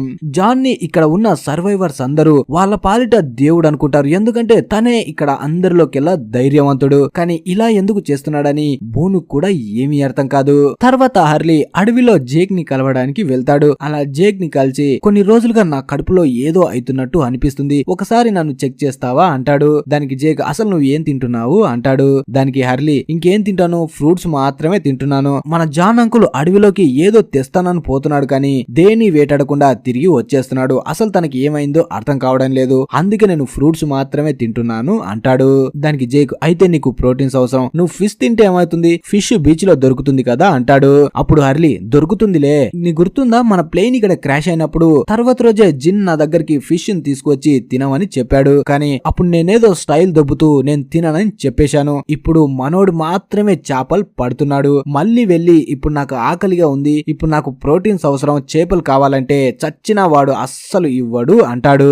అలా ఇద్దరు ముందుకు వెళ్తూ ఉంటే వాళ్ళకి కేట్ కనిపిస్తుంది. అప్పుడే జేక్ కేట్ దగ్గరికి వెళ్లి, అసలు నువ్వు ఏం చేస్తున్నావు అంటాడు. దానికి కేట్, ఇక్కడ నేను కొన్ని విత్తనాలు ఏరుతున్నాను అంటుంది. ఎందుకంటే జిన్ వైఫ్ సనా ఆల్రెడీ ఇక్కడ కొన్ని విత్తనాలతో కొన్ని పండ్ల తోటలతో ఒక గార్డెన్ లాగా ఏర్పాటు చేసి ఉంటుంది. తనకి ఇలాంటివి చెయ్యడం అంటే చాలా ఇష్టం, అందుకే తనకి హెల్ప్ చేయడం కోసం కేట్ విత్తనాలని ఏరుతుంటుంది. అలా జేక్ కూడా సనా దగ్గరికి వెళ్లి సనా చేస్తున్న పని చాలా మెచ్చుకుంటాడు. మనకు ఒకవేళ మాంసం దొరకపోతే నువ్వు పండించే వాటిని తినైనా సరే మనం బతకొచ్చు అంటాడు. అప్పుడే కేట్ అంటుంది, మాంసం ఎందుకు దొరకదు, అడవి పందులు అడవిలో అయిపోయాయంటే నేను అస్సలు నమ్మను, జానే ఏదో నాటకలాడుతున్నాడు, తను కావాలనే వేటకు వెళ్ళినట్టు వెళ్లి ఏది వేటాడకుండా తిరిగి వస్తున్నాడు అంటుంది.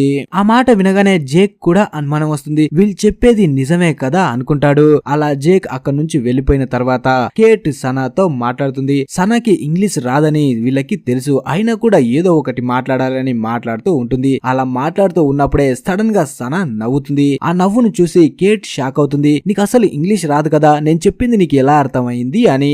దానికి సనా, నాకు ఇంగ్లీష్ వచ్చు, ప్లీజ్ ఈ విషయం గురించి ఎవ్వరికి చెప్పకు, నా భర్తకైతే అస్సలు చెప్పకు, తనకి ఇదంతా నచ్చదు, నేను కొరియాలో ఉన్నప్పుడు ఇంగ్లీష్ క్లాసులకి వెళ్ళాను, అందుకే నాకు ఇంగ్లీష్ కూడా వచ్చు అంటుంది. తర్వాత బీచ్ లో ఉన్న సయ్యద్ కనిపిస్తాడు. తను ఆ ఫ్రెంచ్ లేడీ రోసో దగ్గర తీసుకువచ్చిన ఆ మ్యాప్స్ ని మొత్తం చెక్ చేస్తూ ఉంటాడు. అలాగే తను ఒక కంపాస్ ని కూడా తయారు చేయడానికి ట్రై చేస్తుంటాడు. అప్పుడే జాన్ అక్కడికి వస్తాడు. జాన్ ని చూడగానే సయ్యద్, బూన్ ఎక్కడికి వెళ్ళాడు, నువ్వు ఒక్కడవే ఎందుకు వస్తున్నావు అంటాడు. దానికి జాన్, మనోడు అడవిలో వేటాడుతున్నాడు, అందుకే నేను ఒక్కనే వచ్చేసాను అంటాడు.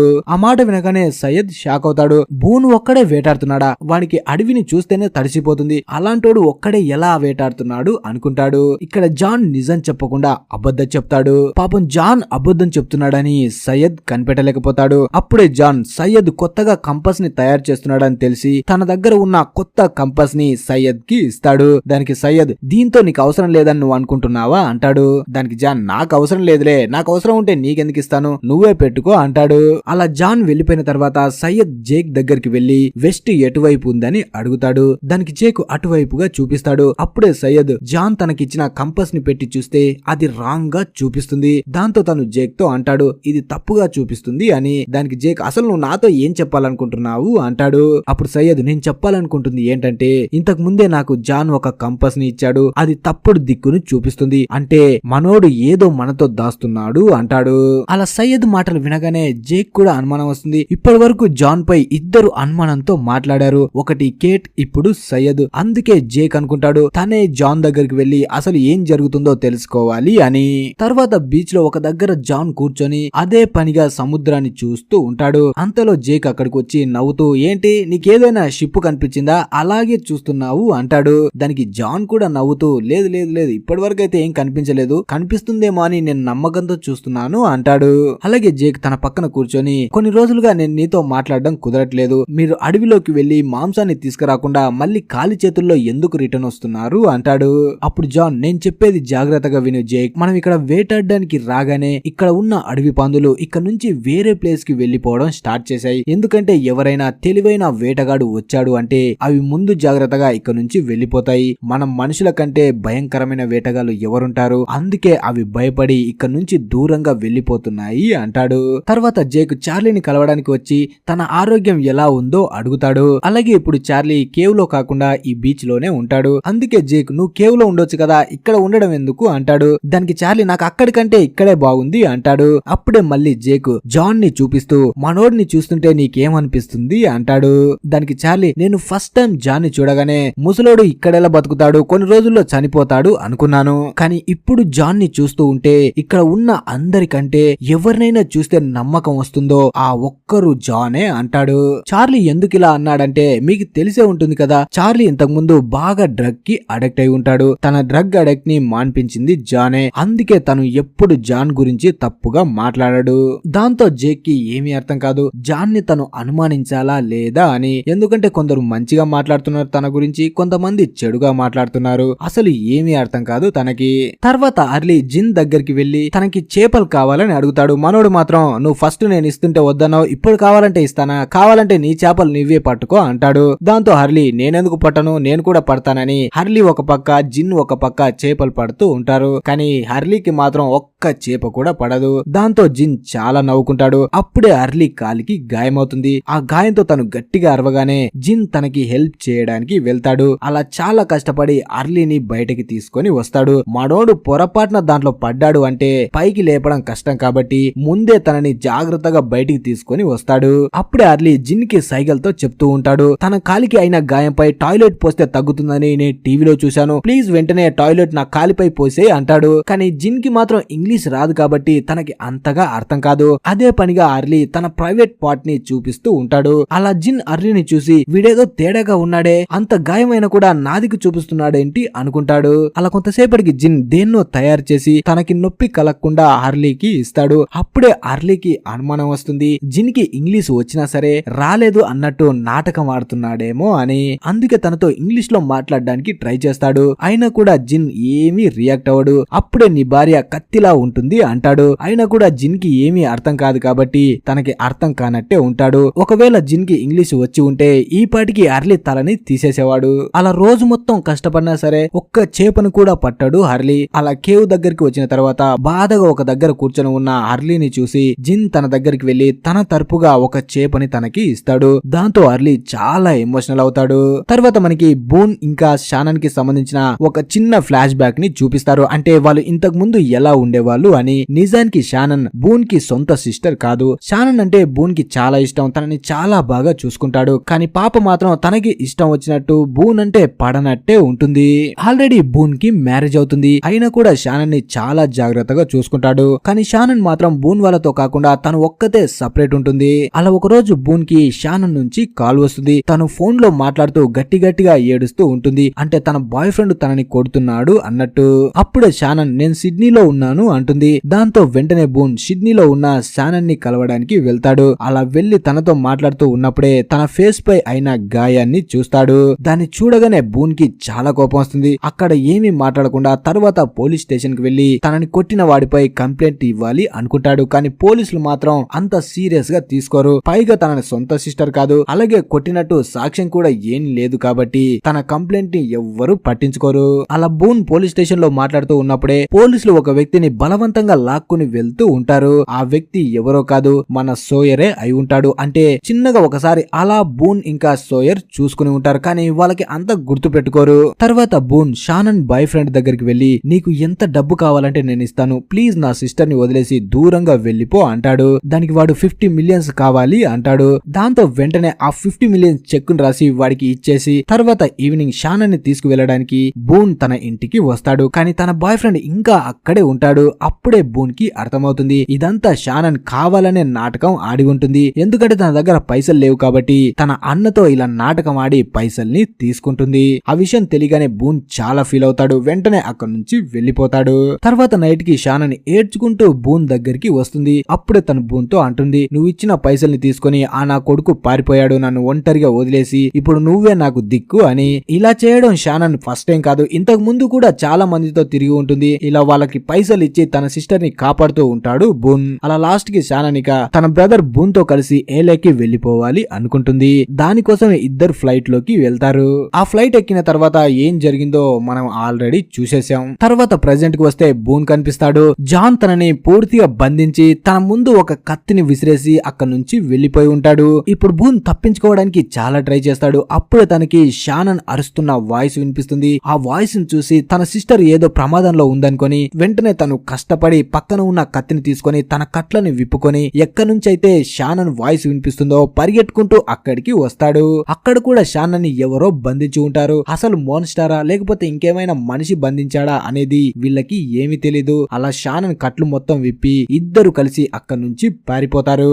అప్పుడే వాళ్ళ వెనక ఎవరో వస్తున్నట్టు అనిపిస్తుంది. దాంతో ఇద్దరు పారిపోయి ఒక ప్లేస్ లో దాక్కుంటారు. కొంతసేపటి తర్వాత అంతా నార్మల్ అవ్వగానే ఇద్దరు బయటికి వచ్చి అక్కడ నుంచి బీచ్ దగ్గరికి వస్తూ ఉంటారు. కానీ సడన్ గా మళ్ళీ వాళ్ళపై అటాక్ జరుగుతుంది. దాంతో షానన్ బూన్ నుంచి వేరుగా వెళ్లిపోతుంది. షానన్ కోసం చాలా వెతుకుతాడు. సడన్ గా తనకి షానన్ ఒక దగ్గర చనిపోయి కనిపిస్తుంది. తన సిస్టర్ డెడ్ బాడీని చూసి తను చాలా ఏడుస్తాడు. అలా వెంటనే కోపంతో బీచ్ దగ్గరికి వచ్చి జాన్ పై అటాక్ చేసి నా చెల్లి నీ వల్లే చనిపోయింది, నిన్ను నేను ప్రాణాలతో వదిలిపెట్టనని తనపై అటాక్ చేస్తూ ఉంటాడు. అప్పుడే జాన్ తనతో అంటాడు, నీ చెల్లికి ఏమి అవ్వలేదు, ఏదైనా అయితే నీకు మొత్తం బ్లడ్ ఉండాలి కదా, బ్లడ్ నీకు ఎక్కడైనా అంటిందా, ఇదంతా నీ ఎల్యూజినేషన్ అంటాడు. దాంతో బూన్ కూడా పక్కకి తిరిగి చూస్తే షానన్ సయ్యద్ తో కలిసి కేవ్ దగ్గరికి వాటర్ కోసం వస్తుంది. దాంతో తనకి అనిపిస్తుంది ఇంతకు ముందు తన తలపై గాయమైనప్పుడు జాన్ తనకి ఏదో పెట్టాడు, దాని కారణంగా తనకి ఇదంతా ఎల్యూజినేషన్ వస్తుంది అనుకుంటాడు. అంటే తన సిస్టర్ ని కాపాడడం, తను చనిపోవడం ఇదంతా తను ఊహించుకుని ఉంటాడు.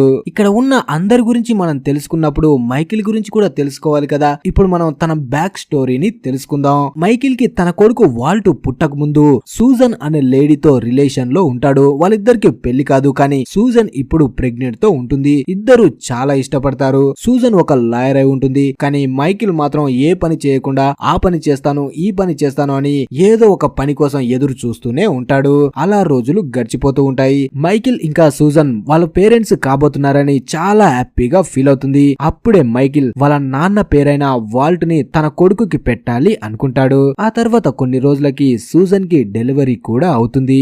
అలా 8 నెలలు గడిచిన తర్వాత సూజన్ ఒక రోజు మైకిల్ దగ్గరికి వచ్చి తను వాల్ట్ ని తీసుకొని ఆస్ట్రేలియాకి వెళ్లిపోతున్నాను అంటుంది. కానీ మైకిల్ కి మాత్రం ఇదంతా నచ్చదు. ఎందుకంటే తన కొడుకంటే తనకి ఇష్టం కాబట్టి తనతోనే ఉండాలి అనుకుంటాడు. కానీ సూజన్ మాత్రం వినకుండా తన కొడుకుని తీసుకొని వెళ్లిపోతుంది. ఇప్పుడు మైకిల్ సూజన్ పై కేసు కూడా పెట్టలేడు, ఎందుకంటే వాళ్ళిద్దరికి పెళ్లి కాలేదు. ఒకవేళ కేసు పెట్టినా మనోడు ఏ పని చేయడు కాబట్టి సూజన్ మాత్రం ఒక మంచి లాయర్ కాబట్టి వాల్ట్ ని చూసుకునే బాధ్యత సూజన్ కే అప్పగిస్తారు. అందుకని మనోడు ఏమి చేయలేడు. అలా సూజన్ ఆస్ట్రేలియాకి వెళ్లిపోతుంది. 6 నెలల తర్వాత మైకిల్ సూజన్ కి కాల్ చేసి తన కొడుకు చాలా గుర్తొస్తున్నాడు, నేను తనని చూడాలనుకుంటున్నాను అంటాడు. కానీ అప్పుడే సూజన్ ఒక విషయాన్ని చెప్తుంది, నాకు ఆల్రెడీ ఇంకో వ్యక్తితో పెళ్లైపోయింది, ప్లీజ్ నువ్వు ఇంకా కాల్ చేయకు అంటుంది. దాంతో మైకిల్ కి పిచ్చ కోపం వస్తుంది. సూజన్ పై కోపంతో అక్కడ నుంచి వెళ్తూ ఉంటే సడన్ గా తనకి యాక్సిడెంట్ అవుతుంది. దానివల్ల తన కాలు కూడా విరిగిపోతుంది. అప్పటి నుంచి హాస్పిటల్లోనే ఉంటాడు. అలా 8 నెలలు హాస్పిటల్లో ట్రీట్మెంట్ చేసుకుంటూనే అక్కడి నుంచి కూడా సూజన్ కి లెటర్స్ రాస్తూ ఉంటాడు. ఒకరోజు సూజన్ మైకిల్ ని కలవడానికి వస్తుంది. అలా మైకిల్ తో అంటుంది, నేను ఆల్రెడీ నా బాస్ ని పెళ్లి చేసుకున్నాను, ఇప్పుడు వాల్ట్ కి తనే తండ్రిగా ఉంటున్నాడు, అందుకే నువ్వు ఇక మా మధ్యలోకి రాకు అంటుంది.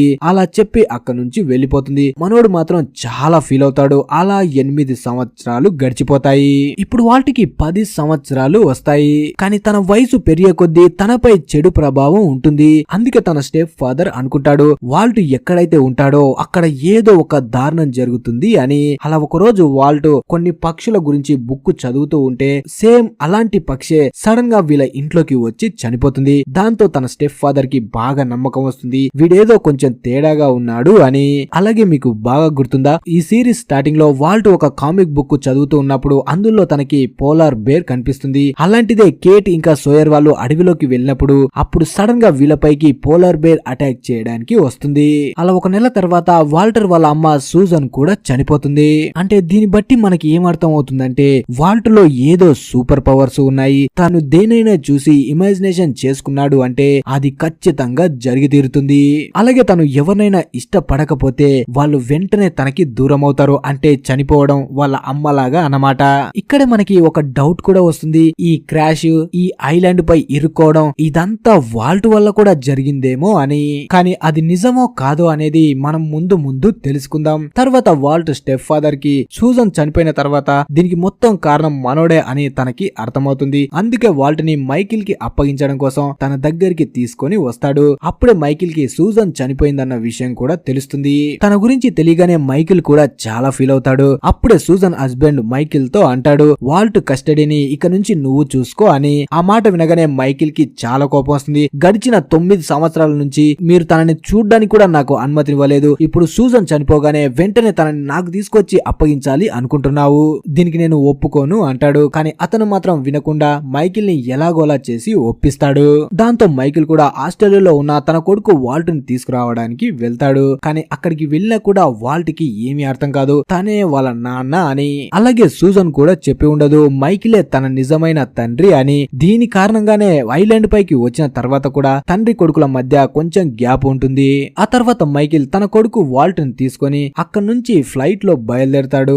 ఆ ఫ్లైట్ ఎక్కడ క్రాష్ అయిందో ఏం జరిగిందో తర్వాత మనం అన్ని చూసేసాం. తర్వాత మళ్ళీ ప్రెజెంట్ కి వస్తే ఐలాండ్ పై మైకిల్ తన కొడుకు వాల్ట్ ని గట్టి గట్టిగా పిలుస్తూ అడవిలో వెతుకుతూ ఉంటాడు. కానీ తన కొడుకు మాత్రం తనకి ఎక్కడ కనిపించడు.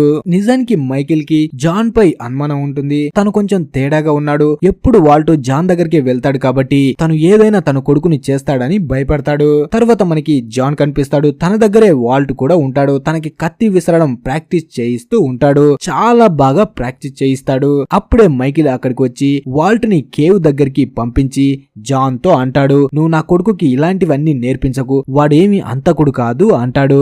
దానికి జాన్, చూడు మైకిల్, తనని ఇంకా చిన్న పిల్లాడిలా చూడకు. మనం ఇప్పుడు అడవిలో ఉన్నాం. ఇక్కడ వేటాడడం నేర్చుకుంటేనే ప్రాణాలతో బతకగలం అంటాడు.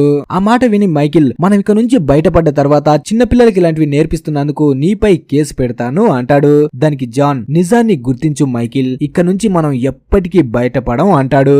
తర్వాత మైకిల్ అక్కడ నుంచి బీచ్ దగ్గరికి వచ్చి వీళ్ళు వెళ్ళడానికి ఒక పడవని తయారు చేయాలి అనుకుంటాడు. అలాగే తనతో పాటు వాల్ట్ ని కూడా తీసుకువెళ్తాడు. కానీ కొంతసేపు పని చేసిన తర్వాత వాల్ట్ కి చాలా బోర్ కొడుతుంది. అందుకే తను అక్కడ నుంచి వెళ్లిపోవాలని చూస్తూ ఉన్నప్పుడే బూన్ ఇంకా జాన్ అక్కడ నుంచి కేవ్ దగ్గరికి వెళ్తూ కనిపిస్తారు. దాంతో తను మైకిల్ తో నాకు వాటర్ కావాలని చెప్పి జాన్ వాళ్ళతో కలిసి వెళ్లిపోతాడు. అలా వాల్ట్ ని చూడగానే జాన్, చూడు వాల్ట్, మీ నాన్నకి నువ్వు మా దగ్గరికి రావడం అస్సలు ఇష్టం లేదు. అందుకే నువ్వు తనకి గౌరవం ఇచ్చి నువ్వు వెంటనే ఇక్కడ నుంచి వెళ్లిపో అంటాడు. కానీ వాల్ట్ మాత్రం తను నాకు బాస్ కాదు, నేను తన మాట వినను అంటాడు. అంతలో మైకిల్ అక్కడికి వచ్చి వాల్ట్ పై గట్టి గట్టిగా అరుస్తూ తన దగ్గర ఉన్న కామిక్ బుక్ ని తీసి అక్కడ ఉన్న ఫైర్ లోకి విసిరేస్తాడు. అలాగే జాన్ తో అంటాడు, ఇంకోసారి నా కొడుకు దగ్గరికి వస్తే మిమ్మల్ని అందరినీ చంపేస్తాను అని. అలా వాల్ట్ ని అక్కడి నుంచి తీసుకువెళ్తాడు. వాల్ట్ మాత్రం చాలా ఫీల్ అవుతాడు. తర్వాత తన డాగ్ ని తీసుకొని అడవిలో వెళ్తూ ఉన్నప్పుడే కొంత దూరం వెళ్ళిన తర్వాత తన డాగ్ అక్కడి నుంచి పారిపోతుంది. ఆ డాగ్ ని వెతుక్కుంటూ వాల్ట్ కూడా వెళ్లిపోతాడు. తర్వాత మైకిల్ కనిపిస్తుంది. ఇదంతా జానే కావాలని చేశాడు అని. వెంటనే జాన్ దగ్గరికి వెళ్లి నా కొడుకు ఎక్కడా అంటాడు. దానికి జాన్, చూడు మైకిల్, నీ కొడుకుని మేమేం తీసుకురావడం లేదు, అయినా బలవంతం చేసి మా దగ్గర ఏం పెట్టుకోవడం లేదు కదా, తనకి ఇష్టం ఉండే మా దగ్గరికి వస్తున్నాడు. అయినా సరే నువ్వు వద్దన్నావు కాబట్టి నేను తనకి చెప్పాను కూడా అంటాడు. నువ్వు కోపడినంత మాత్రాన ఏమీ జరగదు. ఇప్పుడు నీ కొడుకుని వెతకాలి, పద అందరం కలిసి వెతుకుదాం అంటాడు. అలా మైకిల్, బూన్ ఇంకా జాన్ ముగ్గురు కలిసి వాల్ట్ ని వెతుక్కుంటూ అడవిలో బయలుదేరతారు. తర్వాత చార్లీ కనిపిస్తాడు. తను క్లేర్ కి సంబంధించిన బ్యాగ్ ను తీసుకువెళ్తూ ఉంటాడు. తనతో పాటు కేట్ కూడా ఉంటుంది. అలా బ్యాగ్ ను ఓపెన్ చేసి క్లేర్ కి సంబంధించిన డైరీని వెతుకుతాడు. ఎందుకంటే ఎప్పుడు క్లేర్ ఏదో ఒకటి ఆ డైరీలో రాస్తూ ఉంటుంది. కానీ ఇప్పుడు ఆ డైరీ కనిపించదు. అంటే ఎవరో ఒకరు ఆ డైరీని తీసుకువెళ్లి ఉంటారు. తర్వాత చార్లీ ఇంకా కేట్ సోయర్ దగ్గరికి వస్తారు. అప్పుడే చార్లీ, నీ దగ్గర క్లేర్ కి సంబంధించిన డైరీ ఉంటే ఇచ్చేయి అంటాడు. ఆ మాట వినగానే సోయర్ నవ్వుకుంటూ, వా, ఇక్కడ ఏమి పోయినా ఎవరి దగ్గర ఏమి దొంగతనం జరిగినా అందరూ వెతుక్కుంటూ వచ్చేది సోయర్ దగ్గరికే, ఎందుకంటే మీకు ఫస్ట్ నుంచి నేను దొంగగానే తెలుసు కదా అంటాడు. దానికి కేట్, చూడు సోయర్, నీ దగ్గర డైరీ ఉంటే ఇచ్చేయి అంటుంది. అప్పుడే సోయర్ డైరీని బయటికి తీస్తాడు. అంటే నిజంగానే సోయర్ ఆ డైరీని దొంగిలించి ఉంటాడు. అప్పుడే సోయర్ చార్లీతో అంటాడు, నీ గురించి క్లేర్ చాలా విషయాలు ఈ డైరీలో రాసింది అంటాడు. దాంతో చార్లీ ఆ డైరీని తీసుకోవడానికి ట్రై చేస్తాడు. అలా ఇద్దరి మధ్య ఫైట్ జరుగుతుంది. కానీ ఎలాగోలా చేసి ఆ డైరీని మాత్రం చార్లీ తీసుకొని అక్కడి నుంచి వెళ్లిపోతాడు. కానీ నైట్ అయినా కూడా ఆ డైరీని మాత్రం చార్లీ అస్సలు చదవడు. కానీ తన మనసు మాత్రం ఒప్పుకోదు. అందుకే వెంటనే డైరీ తీసి చదవడం స్టార్ట్ చేస్తాడు. అలా కొంతవరకు చదివిన తర్వాత ఆ బ్లాక్ రాక్ గురించి ఆ డైరీలో కూడా క్లియర్ రాసి ఉంటుంది. ఆ విషయం గురించి చదవగానే చార్లీ షాక్ అవుతాడు. ఎందుకంటే ఇంతకు ముందు సయ్యద్ కూడా ఆ బ్లాక్ రాక్ గురించి చెప్పాడు, తనకి ఆ ఫ్రెంచ్ లేడీ చెప్పింది అని. అంటే ఆ బ్లాక్ రాక్ గురించి క్లియర్ కూడా తెలిసింది కాబట్టి తనని కూడా ఆ బ్లాక్ రాక్ దగ్గరికే తీసుకువెళ్లి ఉంటారు అనుకుంటారు. కానీ వాళ్ళకి నిజం ఏంటనేది తెలియదు కానీ ఆ అనుమానం మాత్రం ఉంటుంది. తర్వాత వాల్ట్ కనిపిస్తాడు. తను ఇప్పుడు తన డాగ్ ని వెతుక్కుంటూ అడవిలోకి వస్తాడు. కానీ అప్పుడే తనని వెతుక్కుంటూ కూడా మైకిల్ ఇంకా జాన్ వాళ్ళు వస్తారు. అలా వాళ్ళు వచ్చేసరికి ఒక ప్రమాదం వస్తుంది. అదేంటంటే ఒక పోలార్ బేర్ వచ్చి వాల్ట్ పై అటాక్ చేయడానికి ట్రై చేస్తుంది. కానీ తన చెట్ల మధ్యలో దాక్కొని దాని నుంచి తప్పించుకోవడానికి ట్రై చేస్తాడు. అప్పుడే మైకిల్ చెట్టు పైకి ఎక్కి తన కొడుకు దగ్గరికి వెళ్లి ఆ పోలార్ బేర్ ని భయపెడుతూ తన కొడుకుని కాపాడుకుంటాడు. ఇక్కడ రెండు విషయాలు జరుగుతాయి. అదేంటంటే వాల్ట్ కి తన తండ్రి మీద ఉన్న కోపం పోయి ఇద్దరు దగ్గరవుతారు. అలాగే ఇప్పటి వరకు మైకిల్ జాన్ ని అనుమానిస్తుంటాడు. ఆ అనుమానం కూడా మొత్తం పోతుంది. తను మంచివాడే, తన కొడుకుకి మంచి కోసం ఇదంతా నేర్పిస్తున్నాడు అనుకుంటాడు. తర్వాత నైట్ కి జాన్ ఇంకా బూన్ ఇద్దరు కలిసి వాల్ట్ డాగ్ ని వెతకడం కోసం అడవిలోకి వెళ్తారు. అలా కొంత దూరం వెళ్ళిన తర్వాత వీళ్ళకి సడన్ గా ఒక దగ్గర క్లేయర్ కనిపిస్తుంది. క్లేయర్ ని చూడగానే జాన్ తన పేరు పెట్టి పిలుస్తాడు. అలా తర్వాత జాన్ ఇంకా బూన్ క్లేయర్ ని తీసుకొని కేవ్ దగ్గరికి వస్తారు. అప్పుడే జేక్ వచ్చి క్లేయర్ ని చెక్ చేస్తే క్లేయర్ ఇంకా తన కడుపులో ఉన్న బిడ్డ ఇద్దరు సేఫ్ గానే ఉంది అంటాడు. కానీ ఇక్కడే ఇంకోటి జరిగి ఉంటుంది. అదేంటంటే క్లేయర్ కి సంబంధించిన అన్ని జ్ఞాపకాలు మర్చిపోయి ఉంటుంది. అందుకే అక్కడ ఉన్న ఎవ్వరిని గుర్తుపట్టదు. చార్లీ తన దగ్గర మాట్లాడడానికి ట్రై చేస్తాడు. కానీ పాప మాత్రం తను ఎవరో తెలియదన్నట్టు చాలా భయపడుతూ ఉంటుంది. తర్వాత మార్నింగ్ అవ్వగానే జాన్, సయ్యద్, బూన్, చార్లీ నలుగురు మాట్లాడుకుంటూ ఉంటారు. అప్పుడే సయ్యద్ అంటాడు, ఎవరో కావాలనే క్లేయర్ ని కిడ్నాప్ చేసి తీసుకువెళ్లారు. తనపై విచిత్రమైన ప్రయోగాలు చేసి తన జ్ఞాపకాలని పోగొట్టారు. కానీ కావాలనే మళ్ళీ తిరిగి తనని ఇక్కడికి పంపించి ఉంటారు అని. వాళ్ళు ఇలా కావాలనే చేశారు అనుకుంటే తర్వాత వాళ్ళు ఏం చేయబోతున్నారో, వాళ్ళ ప్లాన్ ఏంటో మనకి ఏమీ తెలీదు అనుకుంటారు. అప్పుడే జాన్ జేక్ తో అంటాడు, తన జ్ఞాపకాలు ఎప్పటి వరకు తిరిగి రావచ్చు అని. దానికి జేక్, నాకు తెలీదు, ఒక వారం పట్టొచ్చు, నెల పట్టొచ్చు, సంవత్సరం కూడా పట్టొచ్చు అంటాడు. తర్వాత చార్లీ జిన్ దగ్గరికి వెళ్లి తనతో మాట్లాడుతూ ఉంటాడు. కానీ జిన్ కి ఇంగ్లీష్ రాదు కాబట్టి తను చెప్పిన దానికి తల ఊపుతూ ఉంటాడు. అలా ఇద్దరు మాట్లాడుకుంటూ ముందుకు వెళ్తూ ఉన్నప్పుడే సడన్ గా ఎవరో జిన్ పై అటాక్ చేస్తారు. దాంతో జిన్ అక్కడే స్పృహ తప్పి కింద పడిపోతాడు. అప్పుడే చార్లీ చూస్తూ ఉండగానే ఈతన్ తన ముందుకి వస్తాడు. ఈతన్ ని చూడగానే చార్లీ చాలా భయపడతాడు. తనపై అటాక్ చేయాలి అనుకుంటాడు. కానీ ఈతన్ చాలా స్ట్రాంగ్ గా ఉండడం వల్ల తనపై అటాక్ చేయలేకపోతాడు. అలా ఈతన్ చార్లీ దగ్గరకు వచ్చి తనని పట్టుకొని, నువ్వు మళ్ళీ క్లేయర్ ని నా దగ్గరికి తీసుకురావాలి, నువ్వు తనని నా దగ్గరికి తీసుకురాకపోతే మీలో ఉన్న అందరూ రోజుకొకరిగా నేనే చంపేస్తాను అంటాడు. అలా అందరిని చంపిన తర్వాత లాస్ట్ కి నిన్ను మాత్రం అతి దారుణంగా చంపేస్తాను అంటాడు. అలా చెప్పి ఈతన్ అక్కడి నుంచి వెళ్ళిపోతాడు. తర్వాత చార్లీ జిన్ ని తీసుకొని కేవ్ దగ్గరికి వస్తాడు. అలాగే జరిగింది మొత్తం జాన్ కి ఇంకా జేక్ కి చెప్తాడు. అప్పుడే జాన్ వాళ్ళు అనుకుంటారు ఇది మొత్తం మిగతా వాళ్ళకి చెప్తే చాలా భయపడతారని ఆ విషయాన్ని చెప్పకుండా దాస్తారు. అప్పుడే జేక్ అంటాడు, అయినా వాడు మనలో ఒకరిని చంపేస్తాడంటే మనం ఎలా నమ్మేది అని. దానికి జాన్, నమ్మడం ఏంటి, నీకు తెలీదా, వాడు ఒక్కడే క్లేయర్ ని చార్లీని ఇద్దరిని తీసుకెళ్లాడు. అలాగే చార్లీని కొట్టి చెట్టుకి వేలాడదీశాడు. ఇంకా చెప్పాలంటే నిన్ను కూడా చిత్త కొట్టాడు కదా, వాడిని తక్కువ అంచనా వేయకూడదు అంటాడు. అప్పుడు జేక్, అయితే మరి అందరం ఒకే దగ్గర ఉంటే మంచిదేమో, అందరినీ కేవ్ దగ్గరికి తీసుకువెళ్ళమంటావా అంటాడు. అప్పుడు జాన్, వాడు కూడా మనం ఇలాగే చెయ్యాలి అనుకున్నాడేమో, గొర్రెలు లేక అందరం ఒక దగ్గర ఉంటే వాడు మనపై ఏదైనా అటాక్ చేయొచ్చు అంటాడు. అలాగే మనం ముందుగా చేయాల్సింది ఏంటంటే ఇక్కడ ఉన్న అందరికీ వీడి గురించి చెప్పి కొంచెం ధైర్యంగా ఉండాలని చెప్పాలి. లేదంటే ఎప్పట్లాగే అందరూ బయటికి వెళ్ళినప్పుడు సడన్ గా వాడు వచ్చి ఎవరిపైనైనా అటాక్ చేయొచ్చు అంటాడు. తర్వాత క్లియర్ కనిపిస్తుంది. ఇప్పుడు తనకి ఏమీ గుర్తులేదు కాబట్టి ఇక్కడ ఏం జరుగుతుందో ఏమీ అర్థం కాదు. అప్పుడే చార్లీ తన దగ్గరికి వచ్చి తన డైరీని తిరిగి ఇస్తాడు. ఆ డైరీని చూసైనా సరే తనకి ఏదైనా గుర్తుకు వస్తుందేమో అని. కానీ డైరీని చూసినా కూడా తనకి ఏమీ గుర్తుకు రాదు. తర్వాత కేట్ జేక్ దగ్గరికి వచ్చి, ఇప్పుడు నువ్వు ఆయుధాన్ని ఉపయోగించే టైం వచ్చింది, నువ్వు నా బ్రీఫ్ కేస్ లో ఉన్న ఆ గన్ తీసుకుంటే ఆ ఈతన్ గాడు వచ్చినప్పుడు వాడిని చంపేయడానికి ఉపయోగపడుతుంది అంటుంది.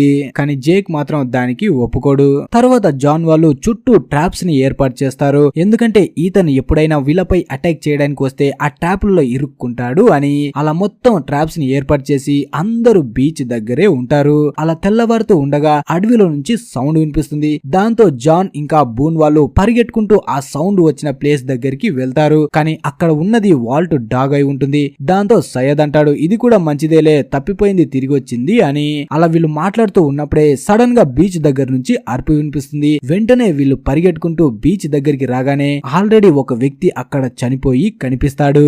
అంటే ఆ వ్యక్తిపై నీళ్ళలోంచి వచ్చి అటాక్ చేసి ఉంటారు. వీళ్ళందరూ అడవిలో నుంచి వస్తారని ట్రాప్స్ మొత్తం ఏర్పాటు చేసి ఉంటారు. కానీ నీళ్ళలో నుంచి వస్తారని ఎవ్వరు ఊహించి ఉండరు. చనిపోతారు. అలా చనిపోయిన వ్యక్తిని చూసి అక్కడ ఉన్న అందరూ భయపడతారు. అప్పుడే అర్లీ అంటాడు, ఇతను నీళ్లలో పడి చనిపోయి ఉండొచ్చు కదా అని. కానీ కేట్ మాత్రం, నువ్వు చూసావా, అతని మెడని ఎవరో విరిచేశారు, అలాగే కాళ్ళు చేతులు కూడా విరిగిపోయి కనిపిస్తున్నాయి అంటుంది.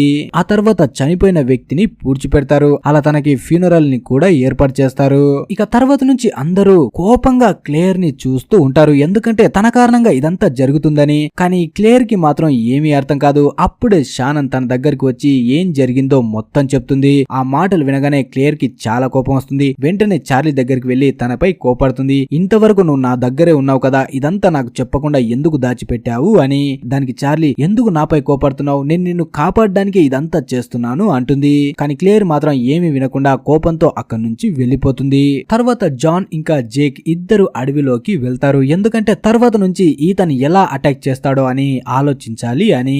అప్పుడే జాన్ అంటాడు, వాడు ఈ అడవిలో ఉండి చాలా ఏళ్ళై ఉంటుంది, అందుకే మనకంటే వాడికి ఈ అడవి గురించి బాగా తెలుసు. మనం ఇప్పుడు వాడి దృష్టిలో భయంతో ఉన్న జంతువులం, మనల్ని వేటాడడానికే వాడు చూస్తున్నాడు అంటాడు. అలా తర్వాత నుంచి వీళ్ళు కూడా వేటాడడానికి ఆయుధాలని తయారు చేసుకుంటూ ఉంటారు. అప్పుడే జేక్ జాన్ తో అంటాడు, నా దగ్గర ఒకటి ఉంది అని. జాన్ ని కేట్ బ్రీఫ్ కేస్ దగ్గరికి తీసుకువెళ్లి అందులో ఉన్న గన్ ని జాన్ కి తీసి ఇస్తాడు. జాన్ కూడా ఆ గన్ ని చూసి షాక్ అవుతాడు. అలాగే జేక్ జాన్ తో అంటాడు, నీకు గన్ ని ఫైర్ చేయడం వచ్చా అని. కానీ మనోడికి తెలియంది ఏంటంటే జాన్ కి గన్ అంటే బొమ్మలతో సమానం. ఇప్పుడు వీళ్ళ దగ్గర 4 గన్స్ ఉంటాయి. ఒకటి జేక్ తీసుకుంటాడు, ఇంకొకటి జాన్ కి ఇస్తారు, ఒకటి సయ్యద్ కి ఇస్తారు, ఇంకొకటి మాత్రమే మిగులుతుంది. దాన్ని చార్లీ తీసుకోవాలి అనుకుంటాడు. కానీ చార్లీకి షూట్ చేయడం రాదు కాబట్టి వెంటనే జేక్ ఇక చేసేదేం లేక సోయర్ దగ్గరికి వెళ్తాడు. అలా సోయర్ దగ్గరికి వెళ్లి, నీకు షూట్ చేయడం వచ్చా అని అడుగుతాడు. దానికి సోయర్, నీకు ఇంకా నమ్మకం లేదా డాక్టర్, నేనే కదా ఒకే దెబ్బతో అడవిలో అటాక్ చేయడానికి వచ్చిన పోలర్ బేర్ ని చంపింది అంటాడు. అంటే తనకి కూడా షూట్ చేయడానికి వచ్చని చెప్తున్నాడు. అప్పుడే జేక్ ఒక గన్ ని సోయర్ కి ఇచ్చి, మనం ఈతన్ని వేటాడడానికి వెళ్తున్నాము అంటాడు. అప్పుడే కేట్ కూడా వాళ్ళతో పాటు వస్తాను అంటుంది. దానికి జేక్, ఇక మాతో గన్స్ లేవు, నువ్వు వస్తే నీ దగ్గర వెపన్ లేకపోతే నీకే ప్రమాదం అంటాడు. అప్పుడు సోయర్ తన దగ్గర ఉన్న పోలీస్ ఆఫీసర్ కి సంబంధించిన ఆ గన్ ని కేట్ కి ఇచ్చి, తను కూడా మనతో పాటు వస్తుంది అంటాడు. ఆ పోలీస్ ఆఫీసర్ గన్ ని చూడగానే జేక్ కి సోయర్ పై కోపం వస్తుంది. నువ్వే తనని చంపావు అంటాడు. దానికి సోయర్, జరిగిందేదో జరిగిపోయింది డాక్టర్, దాన్నే ఇప్పుడు గుర్తు పెట్టుకుంటే ఎలా, ఇప్పుడు మనం బతకడానికి చూసుకోవాలి అంటాడు. అలా ఇప్పుడు 5గురు దగ్గర 5 గన్స్ ఉంటాయి. వీళ్ళు ఇప్పుడు మెయిన్ గా చేసేది ఏంటంటే క్లేర్ ని ఎరగా వేసి ఈతన్ తనని తీసుకోవడానికి వచ్చినప్పుడు వీళ్ళ దగ్గర గన్స్ ఉన్నాయని వాడికి తెలియదు కాబట్టి సడన్ గా వాడిపై అటాక్ చేసి చంపేయాలి అనుకుంటారు. అలాగే సయ్యద్ ఒక ప్లాన్ వేసి క్లేర్ ని ఒక ప్లేస్ కి వెళ్లి అక్కడే ఉండు, వాడు నీ దగ్గరికి వచ్చినప్పుడు మేము వాడిపై అటాక్ చేస్తాము అంటాడు. అలాగే అందరితో అంటాడు, మనం తప్పనిసరి పరిస్థితుల్లో మాత్రమే గన్స్ ఉపయోగించి వాడిని చంపాలి, లేదంటే మనకి అవకాశం ఉంటే వాని ప్రాణాలతోటే పట్టుకోవాలి, వాడి దగ్గర నుంచి అసలు ఇక్కడ ఏం జరుగుతుందో మనం నిజం తెలుసుకోవాలి అంటాడు. అలా రాత్రి అవ్వగానే వీళ్ళ అనుకున్న ప్లాన్ ని మొదలు పెడతారు. అలాగే రాత్రికి వర్షం కూడా పడడం స్టార్ట్ అవుతుంది. నైట్ లో క్లేర్ నడుచుకుంటూ వెళ్తూ ఉంటే సడన్ గా ఈతన్ తనని చూసి తనపై అటాక్ చేయడానికి వస్తాడు. కానీ మధ్యలో జేక్ వచ్చి తనపై అటాక్ చేస్తాడు. అలా ఇద్దరి మధ్య దారుణమైన ఫైట్ జరుగుతుంది. అలా లాస్ట్ కి జేక్ వాడిని కొట్టగానే మిగతా వాళ్ళు అందరూ వచ్చి ఈతన్ని పట్టుకుంటారు. క్లేర్ కూడా ఇప్పుడు సేఫ్ గానే ఉంటుంది. అప్పుడే జేక్ అందరితో అంటాడు, ఎవ్వరు గన్స్ ని ఉపయోగించకండి అని. అలా వాడిని పట్టుకొని అసలు ఇక్కడ ఏం జరుగుతుంది, నువ్వు ఎవరు, ఇంకా ఎంతమంది మీ వాళ్ళు ఉన్నారని అడగడానికి ట్రై చేస్తూ ఉంటారు. కానీ అప్పుడే సడన్ గా గన్ ఫైర్ అవుతుంది. వాడు ఎవడో కాదు, చార్లీ వెనక నుంచి వచ్చి ఈతన్ని షూట్ చేసి చంపేస్తాడు. దాంతో మిస్టరీ అలాగే ఉండిపోతుంది. ఈతన్ ఎవరు, వాడు క్లేర్ ని ఎందుకు తీసుకువెళ్లాలనుకుంటున్నాడో ఎవ్వరికి తెలీదు. అలాగే క్లేర్ ని ఎక్కడికి తీసుకువెళ్లారో తనకైనా గుర్తుందేమో అంటే తనకి ఏమీ గుర్తులేదు ఇప్పుడు. దాంతో ఈతన్ తో పాటే మొత్తం సమాధైపోతాయి. ఆ తర్వాత మనం చార్లీకి సంబంధించిన కొంత ఫ్లాష్ బ్యాక్ ని తెలుసుకుందాం. ఇంతకు ముందే మనం తెలుసుకున్నాం కదా, చార్లీ వాళ్ళ బ్రదర్ బ్యాన్ ని వదిలేగానే తను మత్తుకి బానిసవుతాడు. ఆ మత్తు కోసం తను ఏం చేయడానికైనా సిద్ధపడతాడు. చార్లీకి ఒక ఫ్రెండ్ కూడా ఉంటాడు. వాడు ఒక విషయాన్ని చెప్తాడు. ఒక డబ్బున్న అమ్మాయిని చూపించి, ఆ అమ్మాయిని నువ్వు పటాయించావంటే వాళ్ళ ఇంట్లో ఉన్న సామాన్లను దొబ్బేస్తే మనం మత్తు కొనుక్కోవడానికి మస్తు పైసలు ఉంటాయి అంటాడు. చార్లీ కూడా అలాగే చేయడానికి కూడా ఒప్పుకుంటాడు. అంటే తను మత్తు కోసం ఎదుటివాడి ఫీలింగ్స్ ను కూడా లెక్క చేయడు. ఆ అమ్మాయిని పీకల్లోతూ ప్రేమలోకి లాగేస్తాడు. కానీ తను ప్రేమ కోసం కాదు, ఆ ఇంట్లో ఉన్న సామాన్ని అమ్ముకోవడం కోసం తనతో నటిస్తాడు. అలాగే ఆ అమ్మాయి వాళ్ళ నాన్న చార్లీకి ఒక జాబ్ ని కూడా ఆఫర్ చేస్తాడు. అలా కొన్ని రోజుల వరకు చార్లీ ఇలాగే నాటకం ఆడతాడు. కానీ ఒక రోజు ఆ లేడీకి అసలు నిజం తెలిసిపోతుంది. దాంతో ఆ ఇంట్లో నుంచి చార్లీని పంపించేస్తారు. అప్పుడే తనకి ఒకరిని బాధ పెడితే ఒకరు బాధపడితే ఎలా ఉంటుందో మొత్తం తెలుస్తుంది. ఆ అమ్మాయి కోసం తను ఏమీ చేయలేదని ఎప్పుడు బాధపడుతూ ఉండేవాడు. ఇప్పుడు కూడా తను క్లేర్ కోసం ఏదైనా చెయ్యాలని, తనని కాపాడుకోవాలనే ఇతన్ని చంపేసి ఉంటాడు.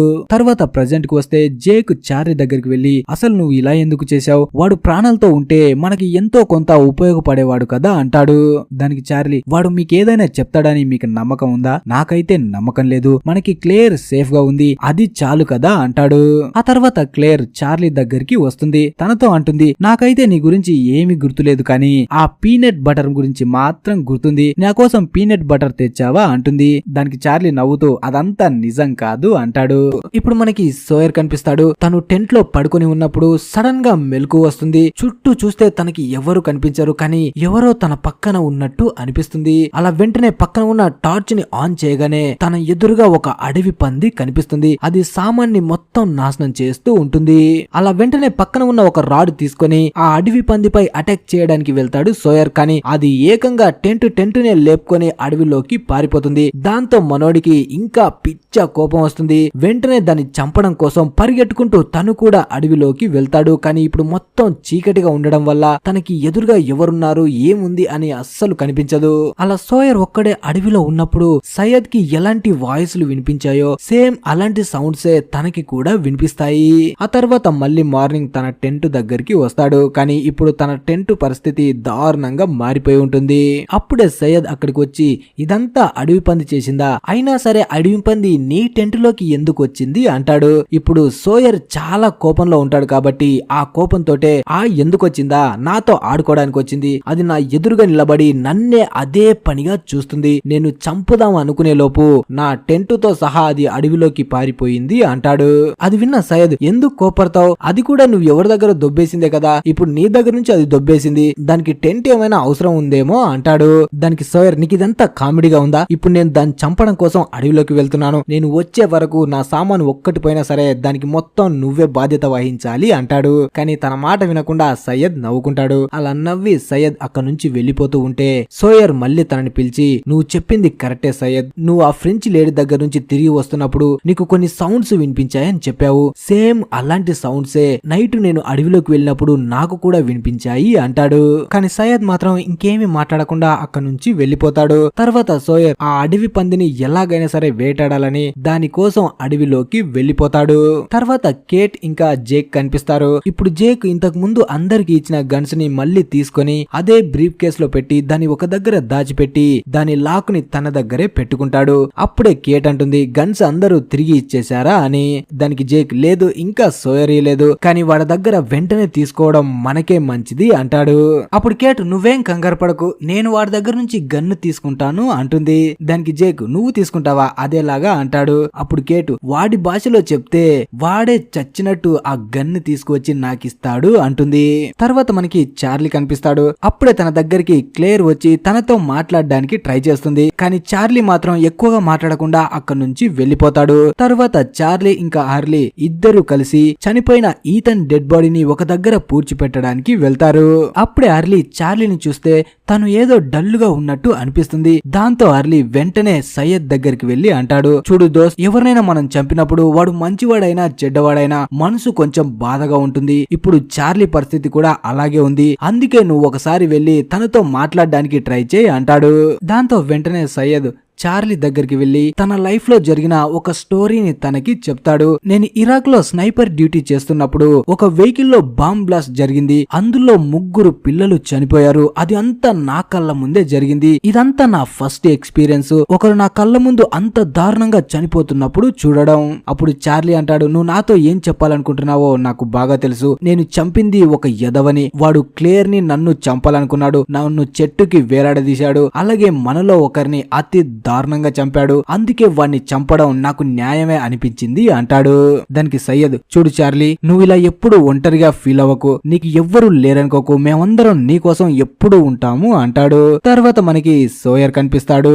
ఇప్పుడు తను ఆ అడవి పంది తీసుకువచ్చిన తన టెంటుని వెతుకుతూ ఉంటాడు. అలా కొంత దూరం అడవిలోకి వచ్చిన తర్వాత తన టెంట్ తనకి కనిపిస్తుంది. వెంటనే ఆ టెంట్ తీసుకొని అలా అక్కడ నుంచి మళ్ళీ బీచ్ దగ్గరికి వస్తూ ఉంటే వెనుక నుంచి సడన్ గా ఆ అడవి పంది వచ్చి సోయర్ పై అటాక్ చేయడానికి ట్రై చేస్తుంది. సోయర్ దాని నుంచి తప్పించుకోవడానికి ట్రై చేస్తూ తన టెంట్ ని అక్కడే వదిలేసి ముందుకు పరిగెడుతూ ఉంటాడు. కానీ ఆ అడవి పంది వదిలిపెట్టకుండా తనపై అటాక్ చేసి పక్కకి తోసేసి అది మళ్ళీ అడవిలోకి పారిపోతుంది.